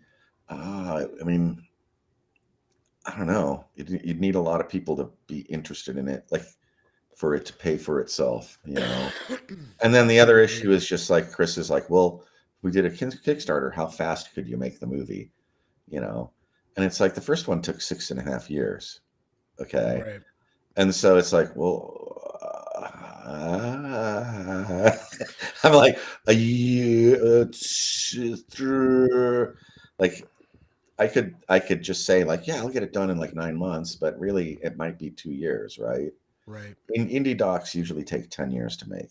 So, Oh wow. you know, like, yeah, most indie docs that you see that people are successful in completing, they spent 10 years of their life just working on one thing and funding it out of pocket while working a regular job somehow, you know. I And can't commit so, to lunch next week, much less 10 years down the road. yeah, I don't know. I mean, you know, you're a freelance musician guy, you know what it's like. I get in the van and I wake up and I play the songs, man. Right, right. Yeah, for 6.5 years, we got in a van and woke up and played the songs. And then we figured out, oh, if we just write game books, people love Hmm. game books, you know? Yeah, And so the game books are just a lot more lucrative and easier to do. tell us a little bit about that. Like, plug your stuff, man. Tell us what you do, and assume that whoever's listening It's doesn't okay. know anything. Well, it's funny because I look at the chat and I'm like, oh, I think I know that guy. I know that guy. Definitely know that guy. I know that guy. We get a You bunch of know, views later. Well, we get yeah. like 30 views later. I mean, really, you know, we did the documentary. well, we're doing a little bit Yeah. better That's than that. true. That's I mean, true. Yeah. it's just a mindset. Chris and I are into doing cool things, and both of us, before we were even working together, we're just guys doing cool things, you know. And so when we started working on the movie, that was just like another like, okay, let's do a D&D documentary. That sounds cool, yeah. um, and then so now we're doing the game stuff, and then yeah, we're just gonna keep doing some game stuff. We have some other things maybe that we might try to do. I mean, Chris is doing his own stuff on the side, and I kind of have other things on the side, like music projects and stuff I'm slowly working on. And but it's mostly just about having something to do, you know, that's fun to do. So yeah, I mean, just go to the website, the fellowshipofthething.com, which is just TFOTT.com, and we have a bunch of game stuff there. I mean, we're idiots. We do a movie and then we're like, oh, we found this dungeon. Let's do a game book, an RPG book. And then it's like, well, how about if we do a game convention? You know what, man? I And think so now that's we're doing a game convention in the Twin Cities, and we're already coming up on the third one next October. And it's just like, I don't know. It sounds like kind of a cool thing to do. It'd be like throwing a party for your friends in a hotel, and you just get together and game, right? And which is where I met Matt. Was at I mean, it was hilarious because I walked in. I decided to go to VankerCon, and I walked in, and I'm like stumbling around this atrium, and I just hear this voice, Griff. I'm like, ah, Yeah. Awesome. Griff, ah. Yeah,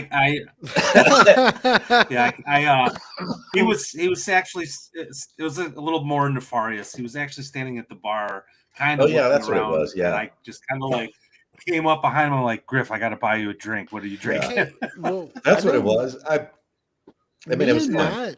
Matt and I are planning on meeting up at North Texas Con. I kind of want to go to that convention. Bro, I think we should get Yeah. an Airbnb and just have like a barbecue pit going all day. I'll make the homemade salsa. We'll do the Yeah, games. get We'll there a party. day early. Yeah. I think we, especially Matt. It's funny. I used to make fun of people who said they had online friends, and Matt is like, he could be an emergency contact at this point, Right. right? And we've never been in the same room together. Yeah. So, man, I've never, I grew up like I mentioned before, I think it was before we started recording. I grew up in a small town. We had a Walden Books that sold Beckme, Right. and it was all my geek friends, and conventions are they're still new. I've been to one. When I was a kid, my uncle, the uncle I told you about earlier, he took me to a Gen Con, and I remember it was special because I think it was Gen Con and Origins, like at the same. It was in Milwaukee, What and it was year like, was that? man, it had to have been in the 80s. Oh my It God. had to have been in the 80s. Yeah, you were like right there with all the. Yeah, I was a little. I was a kid, and I remember it was the year that FASA started. They had like this sci-fi Roman Legion war game thing happening. The Dragonlance authors had just started their new set of books. They were selling them there for the first time. So whatever that year was. And that's really my convention experience. Oh, wow. Yeah, conventions are fun. We had like Denver, we mostly had sci-fi conventions, and then we got a game convention. And I never really understood why somebody would go to a game convention. And then I went to like Gary Con, and I was like, oh my God, this is the coolest thing ever, Yeah, and, I'm really looking forward to it. Yeah, I hear good things. Like there are a couple like really sort of flagship conventions, and I would say North Texas RPG Con is one of them. Of course, I'm going to say MyCon is one of them. Arnicon is one of them. But no, it's going to be cool. Like right now, we're trying to leak something on your show. We're trying to get Sandy Peterson to come to the convention. Ooh. Yeah. Oh. Nothing firmed up yet. And then I have another secret guest that I want to bring too. But we're really focused on the old school thing. The thing about something like North Texas RPG Con is that it's all RPGs. And I'm kind of more a war gamer than an RPGer. Like it's hilarious that I'm like the guy talking about RPGs. But the reason I was so fascinated with the history of D&D was because I was like, there's this play style that emerges out of wargaming and becomes RPGs, right? And so there's this like what's this trajectory that gets us from here to here, because it doesn't make sense, And so yeah, like if it's harder for me to go to like just a strictly RPG con, because I'm gonna be like, where are the miniatures guys? Right. Like when I went to VengerCon, I ran a game of you got your ship blown up, I think. I ran a game of Fletcher Pratt Naval War Game, which is kind of a big hit whenever I run it. There's a photo of me floating around the internet. I'm like on my side, lounging, pointing a finger. I'm like, yeah, that's when I was bringing sexy back. Yeah, and your ship is upside down probably too. You're like, yeah. I was. Yeah, I have a similar photo. I literally just turned and lined up on the enemy ship, and they just like paste. It was just like a row of shells landing, and it was like one turn, and everything, like my little hit point sheet was just zeroed, and I was like, okay, guess I'll go take a break now. Yeah, I don't know. I mean, we'll see. I would like to go to North Texas RPG Con, but I might make them let me run a war game or something. I don't know, like an old war game. I think they Yeah. should let you. If I have a vote, which I don't even know anybody, but if I got a vote, Or you if I would be could able to find run what I whatever really you wanted want, to I run. sold all my games back in 2008 when everybody was like going broke because of all the crisis and all that. And the one game I regret selling was my Starfleet Battles original little envelope $5 game. And that game, I would gladly get another copy of that and just like spend a whole weekend playing like multiple games of Starfleet Battles. Like just set up a table somewhere, at a convention and just be like, you want to play Star Trek Battles, Starfleet Battles with me? Like, That actually my uncle, the one who got me into gaming, he retired and went to Florida. And his son has that house up in Downers Grove, I believe is where it's at, right outside of Chicago. And I've been meaning to ask him for years if his basement, like, did he sell all his games? Did he get rid of them? Because I remember that first trip when I played that first war game, he sent me home with the first six. It was the Fafford and the Grey Mauser books. wow. Um, He gave you like yeah, the he starter. set me up. Well, remember how they were? Yeah, they were like the little, Avon novels or whatever they were. He sent me home with those. And he sent me home with Roger Zelazny's Nine That's Princes good of too. Amber. Yeah. It's beautiful. Those are still to this day some Yeah. of my favorite books. But I just have these dreams of being able to go up there and Right. raid his basement now that he's like 90, and in Florida and doesn't care. What's funny is his gaming group, they were sort of like kid friends. And a couple of the guys passed on, and then people retired. And I think one of the guys had an accident and just hmm couldn't play anything. Um, and I think they stayed together through Oh wow. StarCraft. And then that eventually, now they're all older than dirt. He might be the last It's one. hard to tell though. Like I've But got an no, they uncle that's 92 and he's sharp as a tack. And like I'm hoping to be able to yeah. make it that long. Oh, who's that? We got somebody leaving. Oh, thanks, Flint. Thanks That's for Yep. coming Flint. by. Judd. Thanks for Um, the super chat. Thanks for coming by. anyway, Take care, like man. just back to like we kind of deviated into all kinds of things, but Yeah, that's all sorry right. about that. It happens at this point in the evening. It's all good. Yeah, I don't know. I mean, it's Rule Zero. I don't know what that is. Like, I think you do. I think you do. I mean, you've basically I been talking yeah. about it, and that's what's been so But that's how you fascinating. play an RPG. Um, Like if you read about what Arneson was doing in various sources, and like you can find interviews with some of his players online. I think Greg Svensson has like a post somewhere about his first adventure in Blackmoor that was online. Um, you just realize that that's kind of like that's how the game was supposed to be played, maybe. Um, so like when I see people arguing with like Rob Kuntz, who was there when it was going on online, I'm just like, what kind of a moron do you have to be that you're arguing with Rob Kuntz about how he experienced, the creation of the game itself? That like Arneson had the concept, and there was Blackmoor, and then together with Gary and with Rob was kind of like doing a lot of the play testing. And in fact, who was the real DM there? I think people think Gary was like the great DM, but I think Rob was DMing a lot of games during the play tests, and Gary was simply observing so that he could take notes and apply that to the rules he was coming up with. So in a sense, Rob is kind of like the he's just the fulcrum is what I refer to him. He's like the little the yeah. point the in the lens connector, it that seems like. focuses all the light. Mhm. And so Eh, yeah, that's my take on it anyway. Well, I see it, and maybe this is just the Texan in me, but it's just disrespectful. Mhm. To try to go to a It's the founder of internet, something that's so affected your life. you Yeah, know. I guess that's what it is. And I steer clear of most Twitter stuff, but Yeah, it's just you just show some fucking respect. yeah, Don't be an asshole.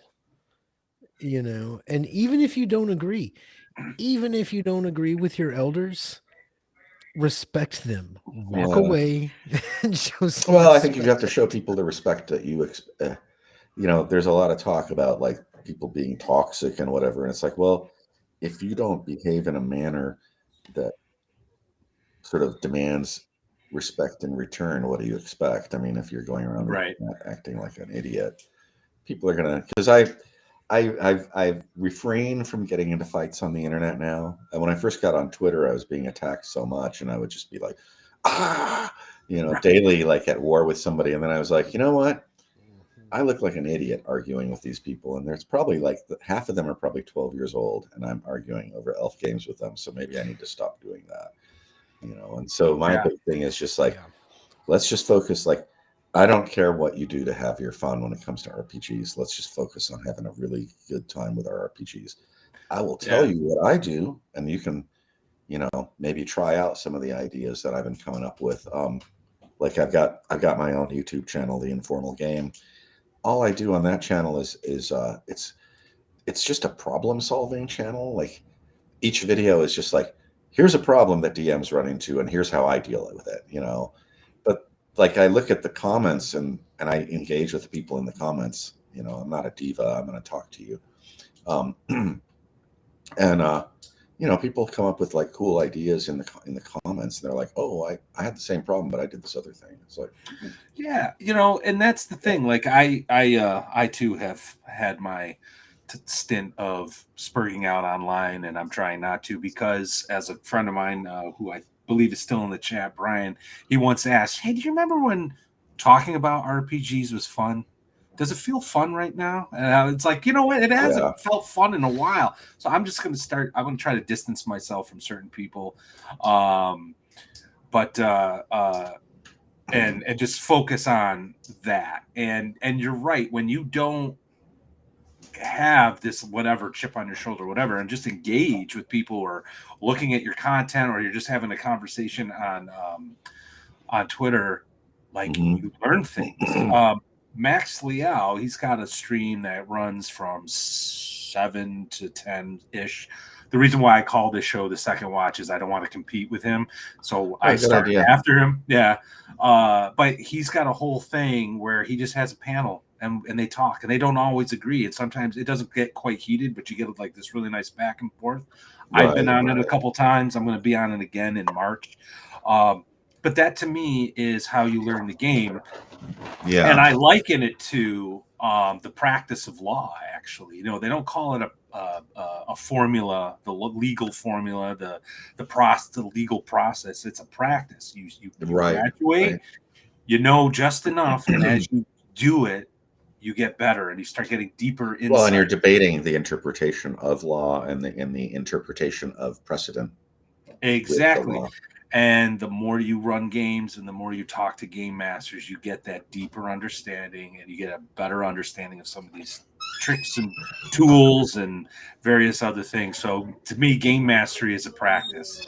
You just got to do it, and you got to just talk to other game masters to get better. So,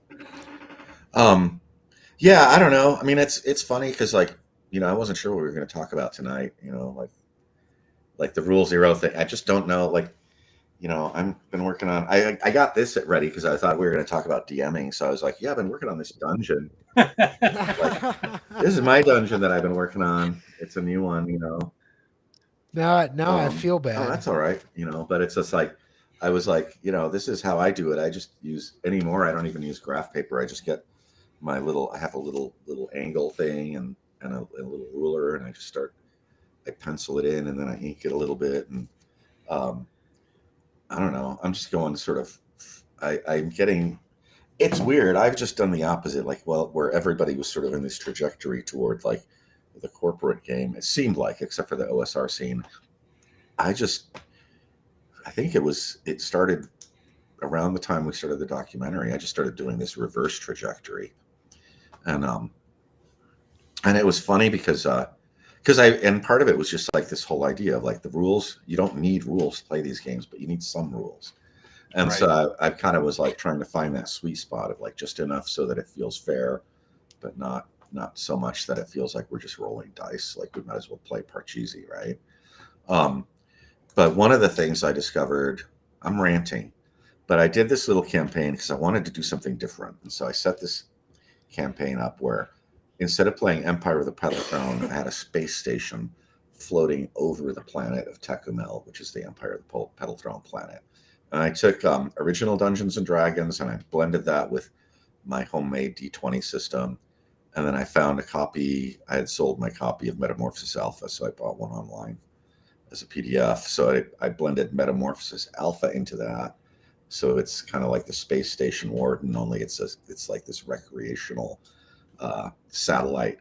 And then I combined that with Empire of the Petal Throne. So I have these like this mash, I call it the mashup campaign. But I don't know. I mean, I'm just like, so, oh yeah, I know what I was going to get to. So I didn't have a map yet for the setting, and it's like got all these levels.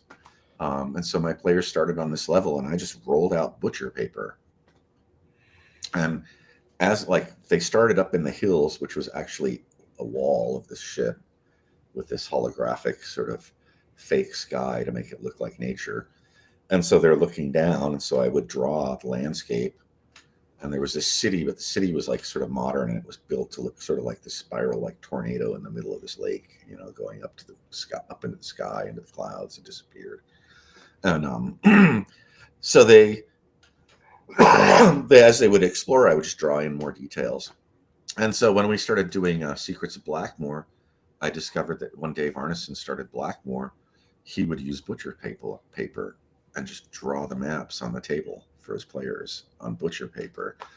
And so it was kind of like this. I was like, well, that's just like a natural, it seems that that's a natural organic way to do things. And that's how, so there's a lot of stuff like gamers will think they invented something, and then you find out like, oh yeah, they like Dave Arneson was doing that in Blackmoor originally, right?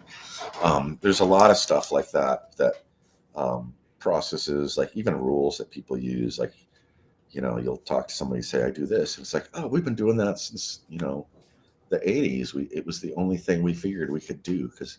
And it's like, yeah, it's just a rational simplification of something to that's kind of like, that's what DMs do. Ideally is simplify things to make them usable for themselves, Yeah.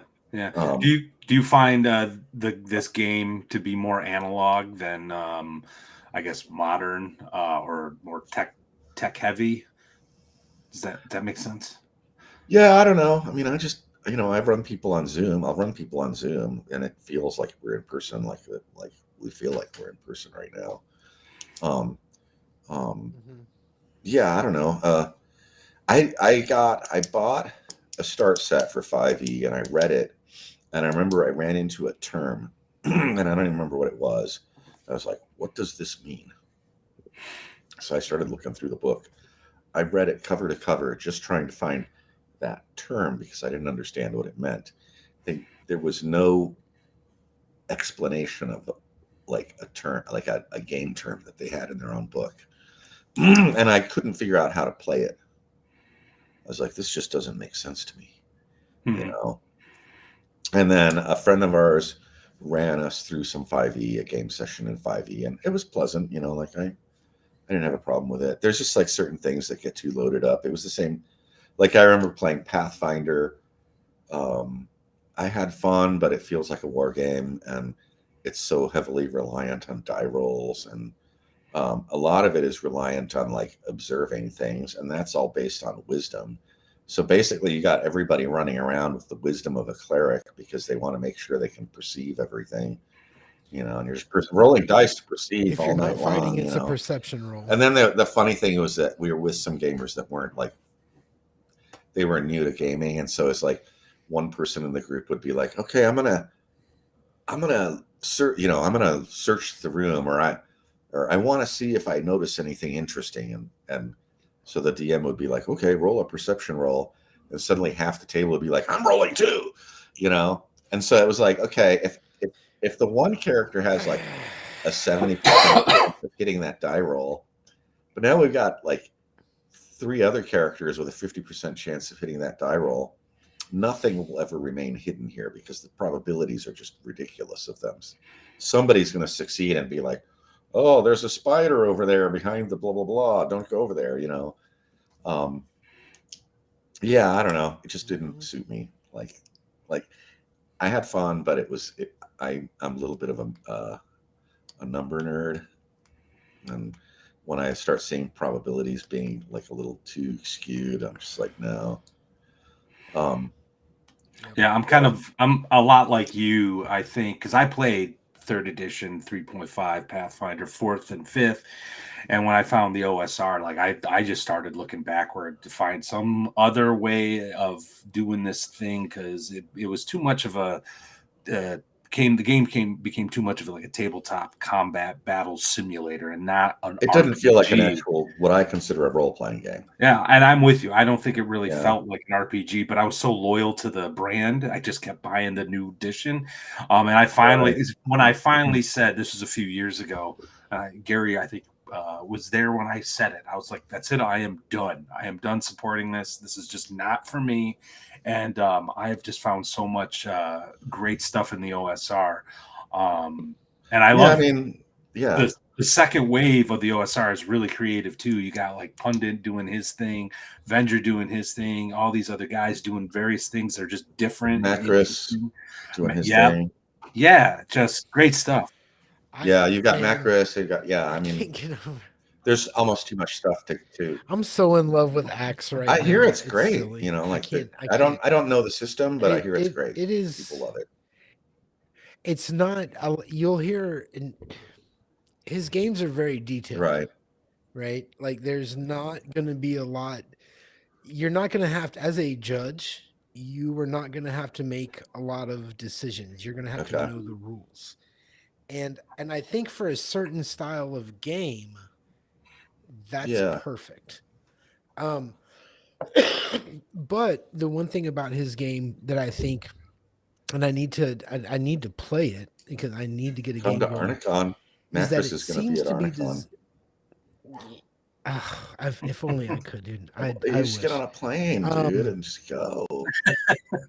bro, I got Go. three boys, and the Just oldest is like tear a 14. bag of cat food Like, open and throw it on the floor, and you're good for like 3 days. 2 bags of cat food, you know what's crazy is I would come back and my 6-year-old would have probably. everybody Yeah, tied up, yeah, and he'd just yeah. be running the joint. Um, I'm here like but yeah, promoting child abuse. I know, right? It's humor. I'd no, I would love to, and I've thought I have actually. I really want to. I find his games fascinating, and I mean I've read Ascendant, and I haven't been able to I play just it got to say, mostly because I can't Cloaker's find right. people But who anyway, will go on. go play. Oh, he just said What this do is you why say? skilled systems largely suck, and I'm like, yeah. So just so you know, Cloaker's a really Oh, good okay. friend of ours, and he always has something Well, to he's say. played those other skilled systems, and he knows what I'm talking about. It's like, yeah. No, I mean, if Axe works for you, that's great. Do- Like I don't look at. But There's I, so many systems out there. I just have given up. I'm not going to look at a system. Somebody comes up yeah. with an interesting setting that is not like, I'm like, I've got a lot of post-apocalyptic settings. I've got a lot of, I got a sci-fi setting. I've got a this setting and that setting. At this point, like unless you do something sort of unique where you mash things together, like what's his name, Jim Grimm. What is it called? Something white something. It's like a city scenario. Oh, I actually have it. It's called Whitechester. It's Whitechester. the city of the damned. Yeah, it's just this That undead prison city. yeah, with magic and stuff. Like when he was on the Red Room and they were asking him about that game and he was describing it and I was just like, okay, I'm gonna buy this. I'm gonna buy this. This is just weird and different. Do You you know, do you use settings whole it cloth, depends on the or do game. you take from the setting and Yeah, it depends on the active? game. Because I mean, right now, like I don't know. I'm kind of the Blackmoor guy now, and so I do a lot of stuff with Blackmoor. But I talked to Malia about that because I was like, I don't want to freak out the canon and do something weird that's off. And Malia was like, Griff, it's fine. Like Dave would want you to just run with it and do your own weird version of Blackmoor. So when Malia gave me permission to just kind of go off on my own, I've created kind of my own version of Blackmoor that happens about 50 years later, and that was they did that. I have a whole stack. I have like a stack about this tall of notebooks, and that was the Egg of Coot campaign that happens about 500 to 1,000 years after the Blackmoor setting begins, and that was John Snyder's version of Blackmoor. And so it was like, the Egg of Coot is like a major player in that campaign. The PCs work for the Egg of Coot in that campaign, and yeah, so it's kind of like there is sort of a tradition within Blackmoor of doing variants anyway. But I did want to have like permission from. I did feel better having permission from Leah to say like, you can do what you want with Blackmoor, and then I was like, okay, it's going to get weird because I'm just not, I mean, I guess you're right when you said like, do you use things straight out of the book or not? I am a like really ADHD weirdo, and so I like I said, that D&D book, I do not ever remember seeing that chart in that book, and I've owned that book since '77. Right. So I read things and I kind of skim them, and then my brain just fills in the gaps. And so, I think most people are like that. Like, does everybody run D&D I would agree. world setting the same way? You just run it how it works for you.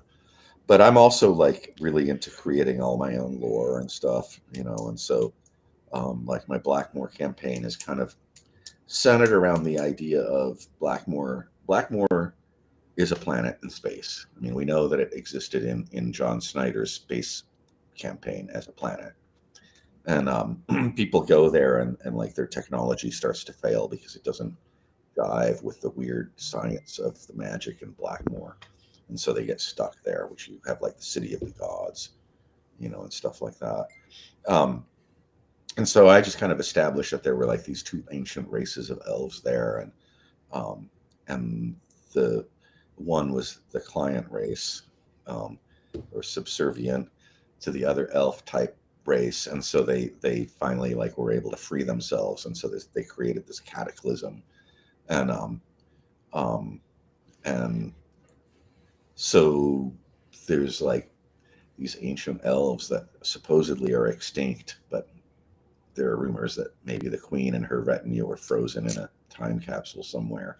So my whole campaign kind of revolves around racing against the Egg of Coot and the Red Wizard Coven, the Red Witch Coven, to locate these people and contact them before the Egg of Coot can contact them and create some sort of alliance, or find whatever artifacts they have and use them to overthrow Blackmoor. That's kind of the basis of what I'm doing. And yeah, I don't know. I mean, I just throw stuff in. It's just like, you just steal from everything, Yeah. I'm curious, do you run one party in your campaign, or are you running I've run multiple parties different times. And that's hilarious because when the party goes back to the dungeon and they're like, what? Yeah. That's weird. But the guy we were supposed to meet is over there, and he's been like impaled against the wall with a big spike, and he's dead. Or they beat everything but the boss monster, and then the other team comes in and cleans up. I mean, there's I don't know. I've just been doing like a lot of like world level stuff, or where like the Egg of Coot has been invading coming down and took over sieged Glendower, and they were coming down toward Vestfold, and there was supposed to be like a conspiracy that they were gonna like invade through the dungeon of Tonisborg and from the outside of Vestfold, and kind of do a little pincer maneuver that way. And so I had a group of adventurers that went down to the dungeon, and they were able to find out what the conspiracy was, and so they stopped it. And so the next week, my home group was playing, and they were going to go to the dungeon, and it's like, there's like a war being fought on the bridge to the island where the dungeon is. And so they got Chris. I was expecting them to be like, we're not going to go over there. Instead, they did. It's that classic, like you set the thing up and you're like, the players aren't going to do the stupid thing, right? Instead, they did that. And so Chris jumped down into the fray, and I did a bunch of die rolls. He kept hitting like 18s and 20s. And I was like, okay. you you're killing the orcs in front of you and everybody's like behind you, and you're like, you have this elan and the enemy breaks and they run back across the bridge, and you lead the charge, hacking them down from behind as they run. And so Chris became known as the Lord of the Gate because he led the fight at the gate, the old gate. I don't know, just like stuff like that. Yeah, I have yeah, big question. Yeah, I have multiple parties that will run. I'll run, yeah, whoever, whenever, whoever. So that leads to another question, and this is one of those things that's argued about now because we've dissected everything. And it occurs to me that the founders never thought of any of these things. But when you hear the word campaign, is your campaign the exact? Is it the story, or is it the setting, or do you not give a shit? When I hear the word campaign, I get really pissed off because I think it might have started with third edition. They started calling modules campaigns, and so they would sell product. See, this is where the industry is not the industry as far as the gamers, but the big game company is like, they're going to tell you what things are, and they're going to redefine terminology. To my way of thinking, I look at OD&D, and Gary Gygax talks about starting your own like fantasy war game campaign, and it's pretty much implied that once you start your fantasy war game campaign, it never ends. And so when I got onto social media in recent times and started seeing people talking about like, we played for 6 months, everybody got to 20th level together, nobody died, and we finished the campaign, right? And then it's always like a prefab module coming from the company. And I was like, that's not a campaign. Like, I get a little kind of stinky face when I hear that term for campaign. So, and people will argue the definitions of campaign, but as far as I'm concerned, the definition of an RPG campaign would be like Blackmoor or Greyhawk or I got some friends here in Denver. They started Chris's group. They started their campaign back in probably around 79, maybe, maybe a little earlier. And it's still like their world still exists. And they just took it into every edition of D&D as they went along, and most of the players are original players. That's a campaign, right? Yeah. Like the history, I mean, it's hilarious because sometimes you'll be adventuring and you'll go to a city. You need to talk to somebody in the city. So we went to talk to the paladins. Well, turned out the leader of the paladins is like one of the players' characters that was retired at level 20, and he's just kind of there. So he got up and he became the leader of the paladins, and we talked to him as his other character that he had played maybe 20 years earlier, right? Oh, that's cool. That's really cool. Yeah. So there's like this real sense of history. And that was the campaign where I got in there as a character and I created, we were kind of in an uncharted area of the world. And so I had the clever idea of, instead of having to go back to town 3 days and then go out every time we wanted to go adventuring, I would build a base, and I founded a city. And so I have a city named after my character in their world. And so it's like this world from 1979. And that's really cool. Yeah. Yeah, stuff like that. I mean, it's just elf games, right? But it's kind of fun. Yeah. Yeah, well, again, it's that what we were talking about, I don't know, like 30, 40 minutes ago about the bonds that you form. I mean, you guys created something. I like to call it like there's the real and the unreal, and the rules are that bridge, Yeah. And you've all did whatever this thing that the RPG and what happens psychologically has always been something I'm fascinated by and curious by. And there's a book written by a guy named Joe Bittman called The Book of Antithesis. Oh yeah, I know. Published by I know the name Joe Bittman. Yeah, I know that name. Yeah. Yeah, he worked on the deck of Many Triggers with us when that's Job. Yeah. Yeah. I was supposed to I had some cards that I wanted to do for that, but I was so busy doing stuff.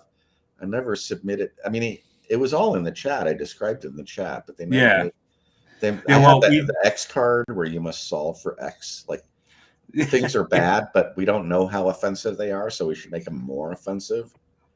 So when you Right. play the X card, you have to like be more offensive until everybody is sure of what the offensive thing is. Yeah. Yeah, Oh well. but he wrote a book published by Lamentations a couple of years ago called "The Book of Antithesis." Okay. Now it is kind of over the top. I mean, Lamentations is known for this. I mean, and it's written from the perspective like an old spell book, and but it all goes into how to Wait a minute. He was run one your of the hosts on Urbanski's show. yes, He was one of the original hosts on Inappropriate inappropriate Characters. characters. Correct. That's Yep. why I know Job. Yeah, I have a copy of his book. Yeah. Okay, yeah, so you know what I'm talking about then. Yeah. Um, I just think it's a wonderful metaphor for like this thing that's happening at the gaming table. Like, is it really magic? Probably not.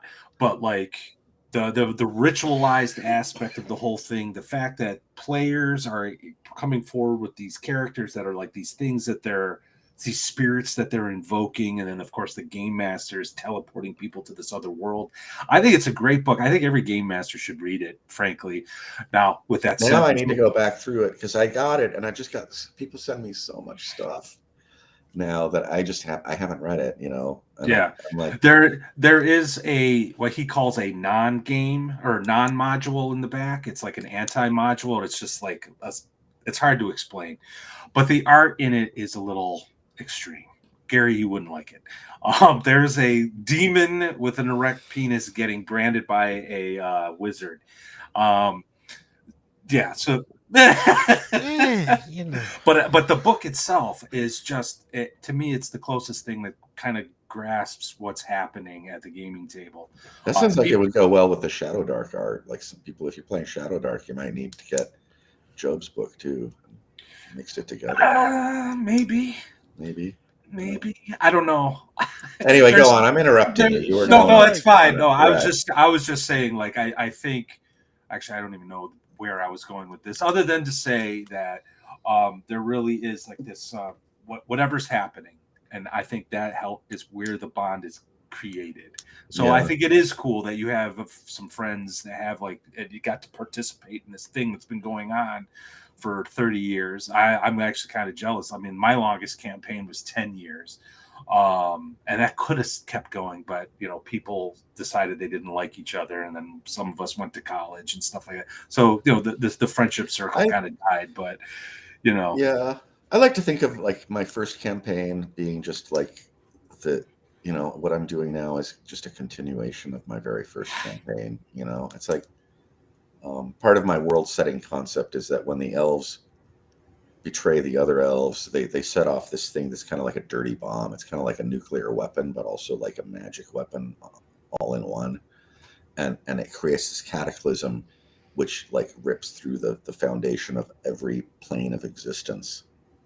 And so there is a place where in Blackmoor now where you like the Forest of Forgetfulness connects to this sort of Russian Cold War like research facility that's abandoned because the explosion like ripped through there too. Like maybe they were doing something at the same time and it just like created this connection. So yeah, it's just like, it's all a continuum, right? Like your first adventures sort of, even if it's not lore and everything, like your consciousness carries forward into that new iteration. Anyway, this is my weird take on it. I'm interrupting you again. no, I No, we're here to listen to you talk. But hey, Griff, just so you know, we usually quit at around midnight, so I don't want you to feel Oh, like I'm you're good. captive I mean, here. midnight for you would have been. Oh, well, we 14 can just minutes close ago. down if you guys I'm in want to close Texas, so down. I'm I'm not. Central Time. No, I'm good with me and Matt usually stay up Yeah. a few Okay, and hours it's later. like actually. yeah, for me Um, it's like 1:15 in the morning for me. I'm on the East Coast, but I don't care. Friday nights, Saturday mornings, it's all blurred together. I keep Whatever. telling you, Matt, you got to come to Yeah. Unicon. I know. Missing out, buddy. I know. What's interesting is I've mentioned to my wife, I said I want to go to VentureCon, but I think there's a few other cons I'd like to go to, and I said it with like that, tensing up to hear, get the reaction. She goes, "Well, when would they be, and how far would you have to go?" And I was like, oh my god, she's actually okay with this. So I might. Arnicon's in October, right? Yeah, Yeah, October. I might be able to do it. I might 12th through 14th, I think, is what we're doing this year, something like that. I don't know. TFOTT.com. Go check it out. Yeah, I don't know. I'm just wondering what else we need to. I mean, I'm seeing your audience is kind of trickling away, and yeah, we got. I want to say thank you, Dying Yeah, Breed, for showing yeah. up. Ultra, you're always welcome, brother. Thanks for showing up. Maybe we should kind of. yeah, I don't. I mean, I think it's probably about time. We at this point, I think me and Matt are just kind of fanboying out. We are. You've definitely you don't just have access to people that we're curious about, but you seem to have formed relationships with them, and it's really easy to do. so I I mean, you just think- talk to people. Like you go to yeah, Arnicon, You go to Arnicon. you go to cons, and you meet. Like we'll have Sandy Peterson there. We got another special guest coming that is somebody you got to meet, and then we got David McGarry there, and David Wesley there, and Ross Maker, and a lot of other Blackmoor folk there. Macris will be there. You can hang out with Macris. I mean, there's nothing cooler than getting up and going to have breakfast, and it's like, you mind if I sit with you? Yeah, sure. I'm kind of wiped out. It was a long game last night. I just need some coffee, and I'll be able to be normal. Yeah. Rob Kuntz is going to be there. Yeah, it's just like, we have a special pool called, we just call people and say, hey, you want to come to Arnicon and be a special guest? And they're like, okay, and no, it's really good. I want to go so bad. It's When is October. it? Let me look It's here. in I'm on the October. website. We even got a cool new T-shirt. Oh, with Dave so Arneson I've got 30. time. Okay, it's not like this summer or anything. It's like Get a look. like I've got people time. are- Huh? and start throwing $1 bills into it every week. I'm gonna do it every time my child Yeah. uses a dirty word. Like every time you use a dirty word, I'm going to abandon you. Like you're giving me money to abandon you. I'm gonna throw some Yeah, cat bag food of cat before, like food. Griff said. And We'll lock fly you in to here with New a bag York. of cat food, and I'm going off to Minneapolis. Dude, nothing Yeah. would make my kids happier. Nothing would make them happier. I don't know. It's don't funny even because know. the conversation we had before the show started was kind of like it really needed that energy that we had before the show started. Almost needed to be at the beginning of the show, and we were talking about. Well, we were kind of talking about a lot of the internet hostility and stuff, and like I've been looking at like Yeah. now that I'm doing my own show, I look at what other people are doing, and I kept seeing these like headlines like, if you're a GM, don't do these 3 things. And I was like, that's kind of weird to me. How about, try these 3 weird things? Right. I'm much Yeah. more open to this idea of like just exploring stuff and moving forward, I agree. I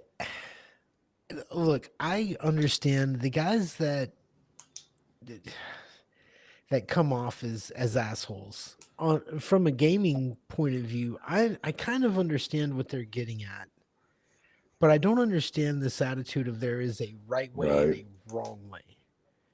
You know what I mean? I think it's the people at your table and what they're willing to put up with sometimes, and really we talk. One of the terms that you probably will make you gag is you hear all the time people talk about emergent gameplay. And really all that is the idea is that you put your players in charge of things and they will determine where the game goes. And it's so odd that that's like this new concept, because I feel like that's what the game was supposed to be. And at some point, probably around the Dragonlance modules, as much as I love those books, I think when those modules presented that sort of, you've got to do this, you've got to go here, you've got to go there, it changed. Are they kind of linear? Is that kind of Yeah. They're Yeah. incredibly sounds linear. terrible. Absolutely. They follow the novels. Well, that I sounds terrible. I think the modules were written first. I want to say no. The Oh. novels.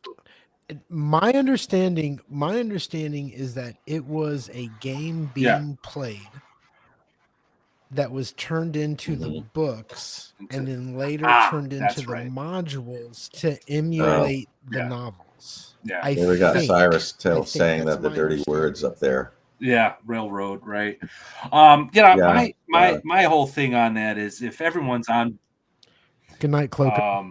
if everyone is on board with that kind of play style, who cares? You know, go ahead and do right. it. To me, it's but at the same token, you know, to kind of go off on Gary's point, if you have found the thing that you really like and this is how you play and you've had like all the success with it, I think that's great.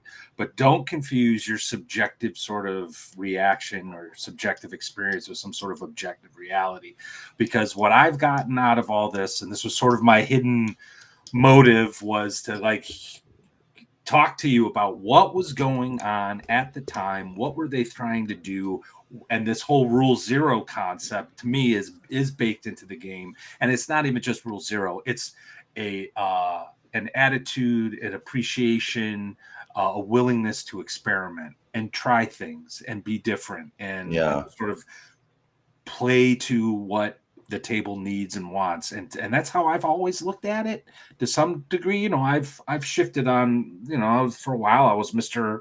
Rules is Written, and back in the day I was more of a story gamer, you know. I've that's all because of experimentation, and I think it's made me a better game master, frankly. Yeah. Yeah. Well, and it's amazing how just playing another system and seeing how they translate these ideas. They're Right. just ideas, right? And you play a completely foreign system and you're like, oh, that's, you know, there's another way to look at things. Um, yeah, it shouldn't, I don't think it should be so stringent. I don't Well, know. they're like I, even I, I'm, even like experience points. I'm, Like if you play the original Metamorphosis Alpha or original Traveler, there's no experience. Yeah. You know, you make your character, you got the stuff you got, off you go. Good luck to you. You know, you can make money, you can talk to people, you can fight people. I mean, you can do all the things you do, but the experience point thing is just like not even there, and that's not even the goal of the game. You kind of create your own goal. You know, um, like I want to be a millionaire in Traveler, okay? You know, or I want to go explore right. like unknown space and see what kind of weird aliens I run into, okay? You know, yeah. So there's like, And I don't think, I don't know that the modern day player, I think that most people are introduced to role playing games through Dungeons and Dragons. I've never had somebody come to me and say, I want to play a role playing game. They all say, I want to play okay, we got Dungeons and somebody here that you Dragons. got to ban from your And show. Oh, I know, Brian. He's Brian. just busting balls. I know. I can tell. I was like, yeah. I've got a smart ass in the chat. Yeah. Here we go. No, sorry, I'm interrupting you again, but No, that's all right. Yeah, to look at that comment, it says there's only one way to play my way. I do think there's something to be said about consistency at the yeah. table, right? I think you know, if you look at like Vampire the Masquerade, when they talked about Rule Zero, they were like, "It's your game. Right. Do whatever you want. If you want to change a rule, change a rule." And at that point, are you even playing a game? Well, I think that So, you and I change the also rule, think but that then it's always going to be that rule, at least during a session. And then at the end of the session, you can say, like, I didn't like the rule. Okay, let's talk about how we change it. no, You know, I agree with that. excuse me. But I also think that we're coming when you talk about especially the Yeah. founding culture of D&D, where they literally, there were no supplements, there was no internet, there was no advice on how to do things. I do think that they're playing within a different context than the modern player, because the modern player is given, especially if you're introduced to say 5e, this is how you do it. And everybody, you know, it's like Monopoly. You roll a dice, you do this. Well, you know, I do had a that. guy You know, come into my there are chat those on things. my messages on my YouTube show, and he was talking about how he had been a playtester on 5e, and he was like, we had to like beg them to keep alignment in the system. And then he was like, and another thing they were doing, they intentionally tried to design out like sort of like player agency in terms of like they didn't want DMs and players necessarily to be creative. They wanted to create a really locked down system so that you have to come to us for the products, you know. Mm. And yeah, I mean, like, it's funny because I saw Merles was posting on Twitter, and I mean, whatever, but dude, you're like the designer for WotC. Like, you can't turn around and tell me that now you're like the anti-WotC or whatever. Like, you're still the corporate guy. Don't man, I'm not fooled. I'm so torn on WotC, and I've told this to Matt a few times.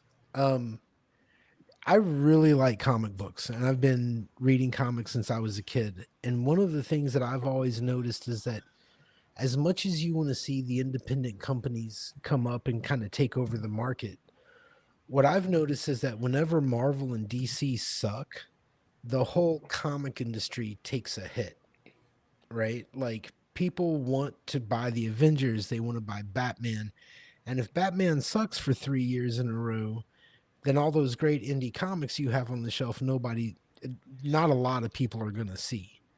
And it's my worry that with WotC just treating Dungeons and Dragons like fucking toilet paper, that it's going to hurt the overall market. Because, like I say, I have people come to me and say, I'd like to try Dungeons and Dragons. I never hear anybody say, I want to play a role playing Right. game. Well, I mean, it's just because my So buddies in my game group, we talked about that years ago. We talked about how we always call it D&D night. We weren't even playing D&D at that time. It's just like D&D is kind of it's like the name for RPGs. At least for like the old gamers, it was like, I'm going to the D&D club. Because it wasn't like, and especially because that predated the term gamer. Like, there weren't video games out, and so, like, if you were a gamer, you were a D&D player, or you were a war gamer. Yeah, so all these like labels and things kind of change over time, but yeah, I don't know. I mean, I WotC created. I mean, that guy that was commenting to me, I said, well, I think it's that what they've done is they've tried to create like a paper computer game, and he said, well, I was in on the playtest, and that's kind of what they were trying to do, was like, and so you look at a lot of the new gamers coming in, the younger kids, they're coming off of things like Zelda or whatever the latest thing is that's like a little kid's computer game, and so they're connecting to it through that, and so they still think that that's their market, and so you look at the art, and they're kind of lifting a lot from anime and lifting a lot from, I mean, it's kind of, and it's really unclear what they're trying to do, because they're lifting so many different genres and putting them into the new D&D games that it's just like, I've seen other gamers, like, I'm only saying this because I've seen other gamers talking about it online that are younger than me, and they're like, they're saying, I don't know what they're doing, like, it's all cotton candy with bright colors, and I've got characters that don't even look like they belong, and everybody's wearing pants, and it's like a medieval world, Yeah, like, yeah. I don't get any sense of adventure or wonder or mystery or horror even from any of the art. It's just like they're all on parade, they're skipping along the streets. You saw that guy that a while back, there was that guy that made that comment where he realized that the new D&D art is based off of corporate marketing, like stock photos. Really? I didn't see that. Wow. And you look at a lot of the poses, like, especially like they're at the dinner and everybody's like, and it looks like corporate stock, and it was just like, oh wow, they're like turning corporate stock photos into fantasy art. That makes like so much really more sense. horrible. Oh my god. Yeah. Well, I've been on record as saying that I think the art is, by the time the product gets to the consumer's hand, I think the art is as important as the game sometimes. Like, it colors the way you interpret the rules, right? And I mean, when I take my kids into Dragon's Lair here in Austin, I never see them looking at Dungeons and Dragons stuff. I see, like, yeah, they could give a shit, man. The 6-year-old thinks his favorite color is yellow, so he points to Morkborg. The middle kid is looking at all the Warhammer stuff because it's this very it's tactile, like Legos for, he could give a shit about, he didn't care about a book. You know what I mean? Yeah, and the older boy is trying to figure out what he needs to play to talk to Well, the yeah. most girls. Which can be a difficult decision in a place like Dragon's Yeah. Lair because there's Yeah. not a Yeah. lot Yeah. sometimes. There's, yeah. I don't know. Yeah. But they're so unappealing, just from a visual standpoint. It's I was telling Matt before the show that I went. This is a big game store. I've been to a lot of game stores across the country, and the store here in Austin is pretty big, the Dragon's Lair, and I love that store. They have across the file cabinet right now this afternoon. This is about a 5 foot file cabinet. They have lines of D&D 24 books that people had pre-ordered without paying, and they have not picked No up. kidding. I saw them. I am not. I know that that's what they are because I pre-ordered without paying, and after reading a few articles, I was like, "Fuck that, dude! I'm Amazing. not paying those." I wanted, yeah. Wow. So, and then, yeah, it's just crazy. And what's insane about that is, the role playing sections in game stores are smaller and smaller. It's almost like they have role playing games Yeah. because they have to, not so much because they make a lot of money. So you're typically getting about 2 shelves and then Right. maybe some miniatures, right? There it is right now, and it might just be because of how the companies order and how people acquire product. I'm not privy to all that, but I see lots of Pathfinder on the shelf. I've even seen old school essentials on the shelf, but I see very little Dungeons and Dragons, brand name Dungeons and Dragons. And maybe it's just an off week. Maybe the truck's on the Yeah. way. I don't know. But there Yeah. I does don't know. I seem to mean, be a I think, shift. yeah, it's kind of weird. I mean, I think that everybody's sense from looking at Kickstarters is that RPGs are still really popular because the Kickstarters that are for indie RPG stuff are still just slamming and jamming. Um, the I just think people are migrating away from 5e because they want to explore other things and they want to explore other settings. I think Do you think that the COVID gamers are finding the holes in the system and looking for I something don't know. I think they just want something different. more? It's just I don't think it even is like that detailed a thing. It's just like there's even like because Shadow Dark, man, that was just when that came out, that was just slamming and jamming, and people were like, "I'm gonna do that." Yeah. Ooh. I think I don't want to get too deep into politics here, but D&D started catering to a particular demographic. Yeah, but And that's a really tiny percentage of like the oh general no, I get that. population. No, I'm not even talking Yeah. about that particular. I mean, just broadly Yeah. speaking, people, the younger generation was leaning left, right? Oh And then yeah. and then the OGL debacle happened, and that was like corporate America showing its taking its mask off, right? And I think that Yeah. ticked off a lot of people because 2 months later, Shadow Dark had its Kickstarter, and a month after that, what was it? Knaves 2E had a Kickstarter that also did very well. Well, And and I they think, did. It wasn't just. It was like they've got 2 brands. They got the MTG and they've got the D&D.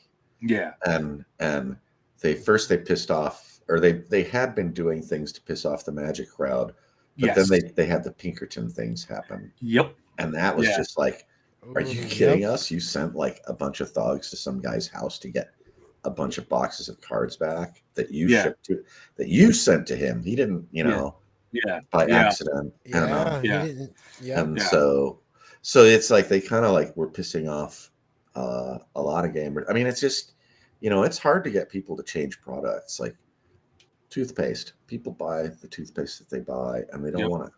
You go to the store and you're shopping, and you're just like, reach for the thing that I know and put it in the yep, box. yeah. Go to the So next thing I know and put it in the box because I don't want to think about it.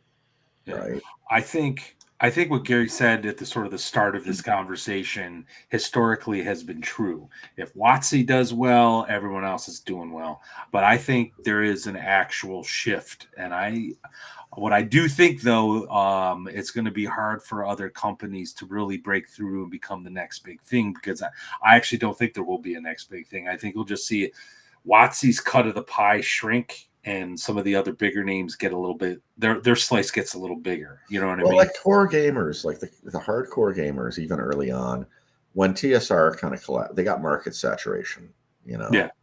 and that had been predicted like in the 70s when they were interviewed by like, I forgot what game magazine it was. It was like some big business magazine, and they were like, yeah, this is going to go on forever, and the business community, like, it's just like nobody's saying anything. It's like, uh-huh, like pogo sticks. Yeah. Uh-huh. Like, Yeah. Hacky and sacks. sure enough, it tapered down. But there is that base that's the hardcore gamers, right? And they diversify. So, like what you're saying, there's like not going to be any single company that like is making $30 billion a year. But that $30 billion without WotC publishing their garbage games now, um, can, or even $5 billion distributed amongst a bunch of smaller companies, is a good cottage industry for all the hardcore gamers. Yeah. Like people are. Yeah, I think we're good. I'm sorry. I think we're going to see 3 or 4 sort of staple systems. That last. I think Matt's right. It's going to be hard for a new I game keep seeing. to come Yeah, in yeah. I because keep those seeing 3 people. are. Like I've designed I have a great new game system, and it's like, oh Jesus Christ. That's, like my. Yeah. I've Yeah. played. I don't know, maybe 3 dozen game systems really well. A lot over the years. I've read probably 50 different game systems. And I'm just like, I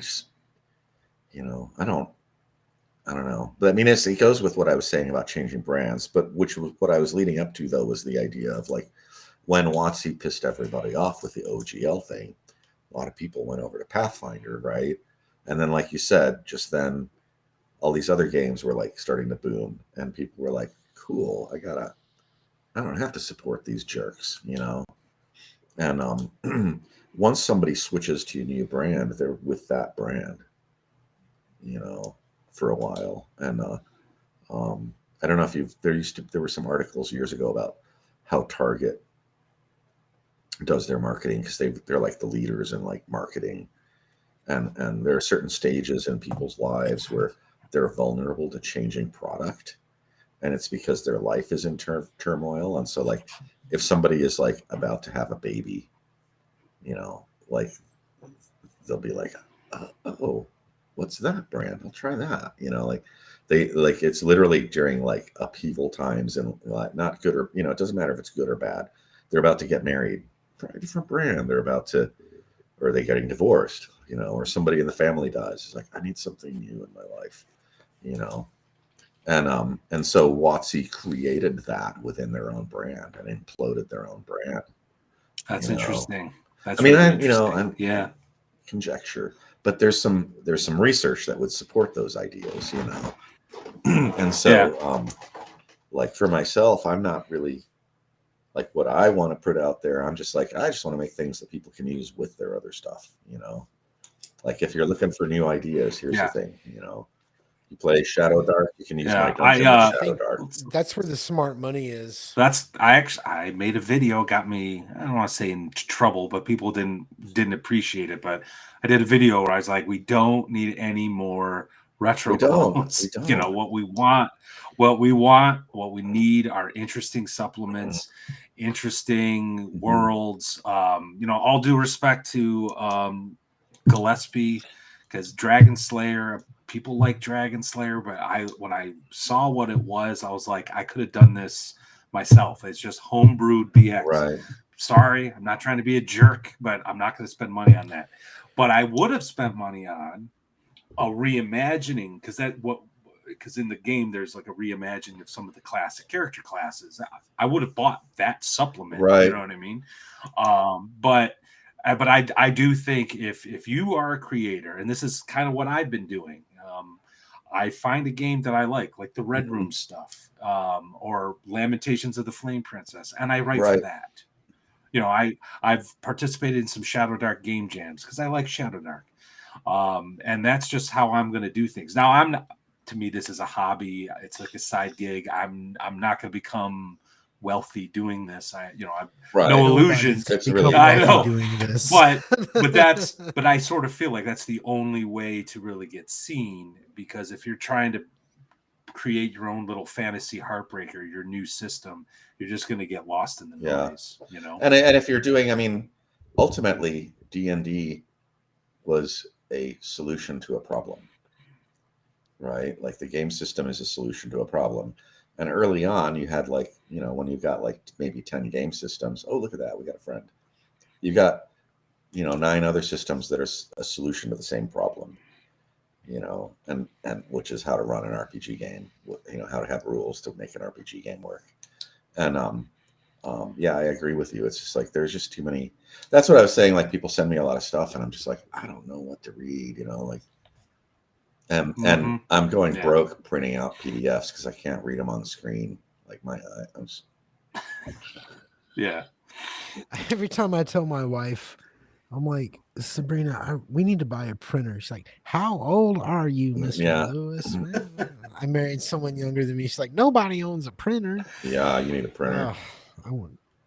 Yeah, I do. No, I've got a lot of games I got to print out. I'm curious. Do you, or are there any YouTube sort of Dungeons and Dragons role-playing game related channels that you do like, that you think are I watch a couple. I'm trying to think who's doing interesting good to me. I mostly just dip into them. Like my friends will have shows and I'll dip in and just like visit their show, so if I'm online and I see like I subscribe to a bunch of them, like somebody's live, I'll just pop into their chat, the guys, like the guy that is in there's some guys in Japan, and they do, I think it's called the Weekly, and they used to be Upturned Table, and I think now they're the Weekly, and they for some reason I always am available when they're on, maybe because of their time zone or whatever, and it'll be like 2 a.m, and I'm like, oh, I'll just talk with those guys, So I'll get in the chat and talk to people in the chat, and they're doing their show, and then I'll leave messages that put me on the screen, whatever, that sort of thing. I don't know. I'm like for the most part, I'm kind of doing my own thing, and I'm kind of like out of. I would say if somebody's going to ask what's the biggest thing you got out of this talk, and I think that is the biggest thing that I've got out of this talk, is that the guys who have been invested the longest seem to be the ones who are less. They don't care that much about what's going on. If it's good for their game or they see something that goes on with it, that's fine. But really, we're running our game. This is what we like to do, and we're going to do it this way. And we're going to explore different options and different kind of games, and I think that's really the biggest thing I've gotten out of this. You are not concerned at all by the latest trend, blog post, tweet, and you know what? Good on you. I think I stayed off of Twitter. I'm for on years. it. It's terrible. I don't know why I'm on now. It's the worst. And these videos that come up, 5 things you have to do to be a great dungeon master, or 5 things to avoid. Go fuck yourself, man, because you don't know my friends. Maybe my friends are sickos, you know what I mean? Yeah. Or maybe they're all Mormons who want to play, you know what I'm saying? I mean, I remember like in the past, women I knew were like looking at women's magazines, and they, I remember sitting with them, and they're like, oh my God, every month it's like they're telling me something else about my body is wrong, and I'm like sitting with, like, well, you look human, and you're all pretty attractive. So how about if you just stop reading those stupid magazines that are telling you that you're it's like you don't need to do all those things. Everybody, there was like this boom with COVID, even before COVID though. YouTube, D&D YouTube. I mean, everyone was chasing that money.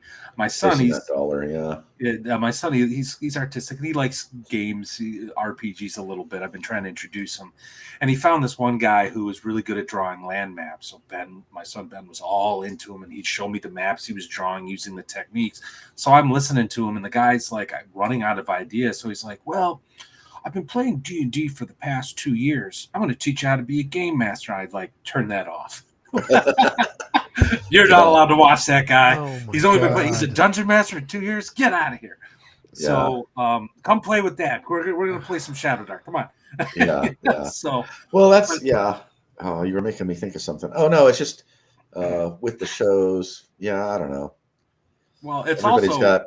Or I know what I was going to say is like everybody's into their monetization and all that, and it's like, I mean, we just started our show, and it's just kind of like we just thought it'd be fun to do a show, and we were just talking today as like, how long should we do the show for? And it was like, we'll just do it for a while as long as people are having a good time and checking into what we're doing. We'll just keep doing the shows. But the specific thing that came up in the discussion was like the show is not our like we're not trying to make a living off of our show, and so we just don't. Yeah. I mean, Word. like we care, but we don't care. It's just like it'd be great if we get a couple bucks off of our YouTube show or whatever, but do we we're not going to put all of our eggs into this YouTube basket and chase after viewers. Like we're just this big. There's all these people out there that are like, ooh, and Right. I think Matt and I's goals are very grounded in that I want to develop a very large pool of players and maybe get some free there you shit. go. Like that's really where to I'm me, Well, this is an extension of my hobby, and the moment this stops being fun, I'll stop doing it. But right now, I love. Again, going back to what I said earlier, like I like meeting people in this hobby. I've met some great guys. Brian James being one of them. Like we've been gaming together for a few years. A couple others, and I'm hoping we see more on our Discord. Which started off as just like sort of a private thing during COVID, but now I've like opened it up to the world at large, sort of. Not exactly, but I'm going to put the invite link in the chat right here. But yeah, I just want to get to game with people and try new things. And it's the past few years have been actually really great because I've learned and discovered all these great new games. I've met some cool people, and But yeah, it's unfortunate though because I think controversy gets clicks, and I think some of these talking heads will use the more aggressive, hostile presentation just to increase their viewer count. And at that point, you're a slave to the dollar, and you're not really doing this for the love. There's of like the content, there's the like the clickbaity content people that do long shows that are. It's just like you could have told me that in 5 minutes. But you went for like 20 minutes. And those are the ones that I won't name anybody because I don't want to slam anybody directly, but I just skim their shows, and some of them are even people I'm sort of friends with, but it's just like, you gotta just freaking just don't blabber on like that, like, I mean, if it's like we're doing sort of an interview thing, it's like they go,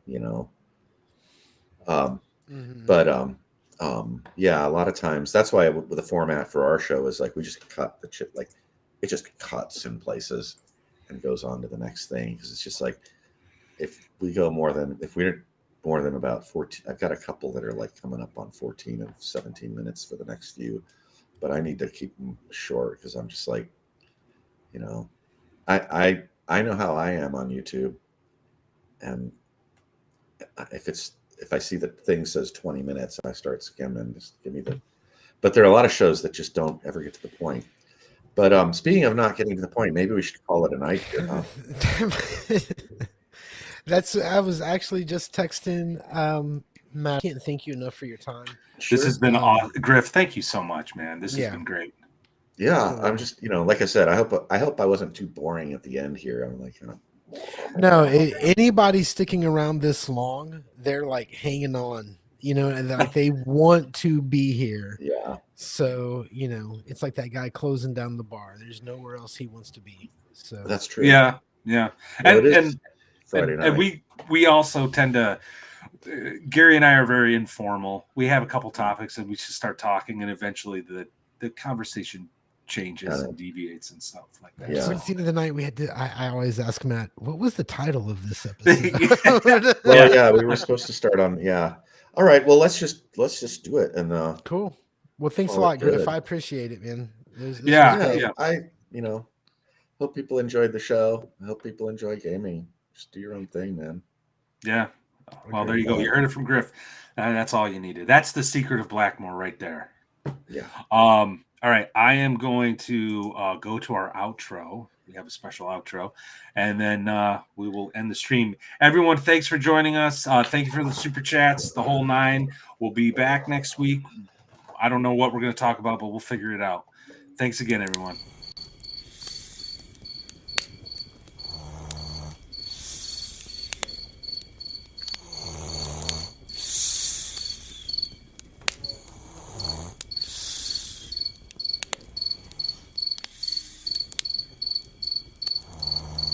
Dude, get up. I think I heard.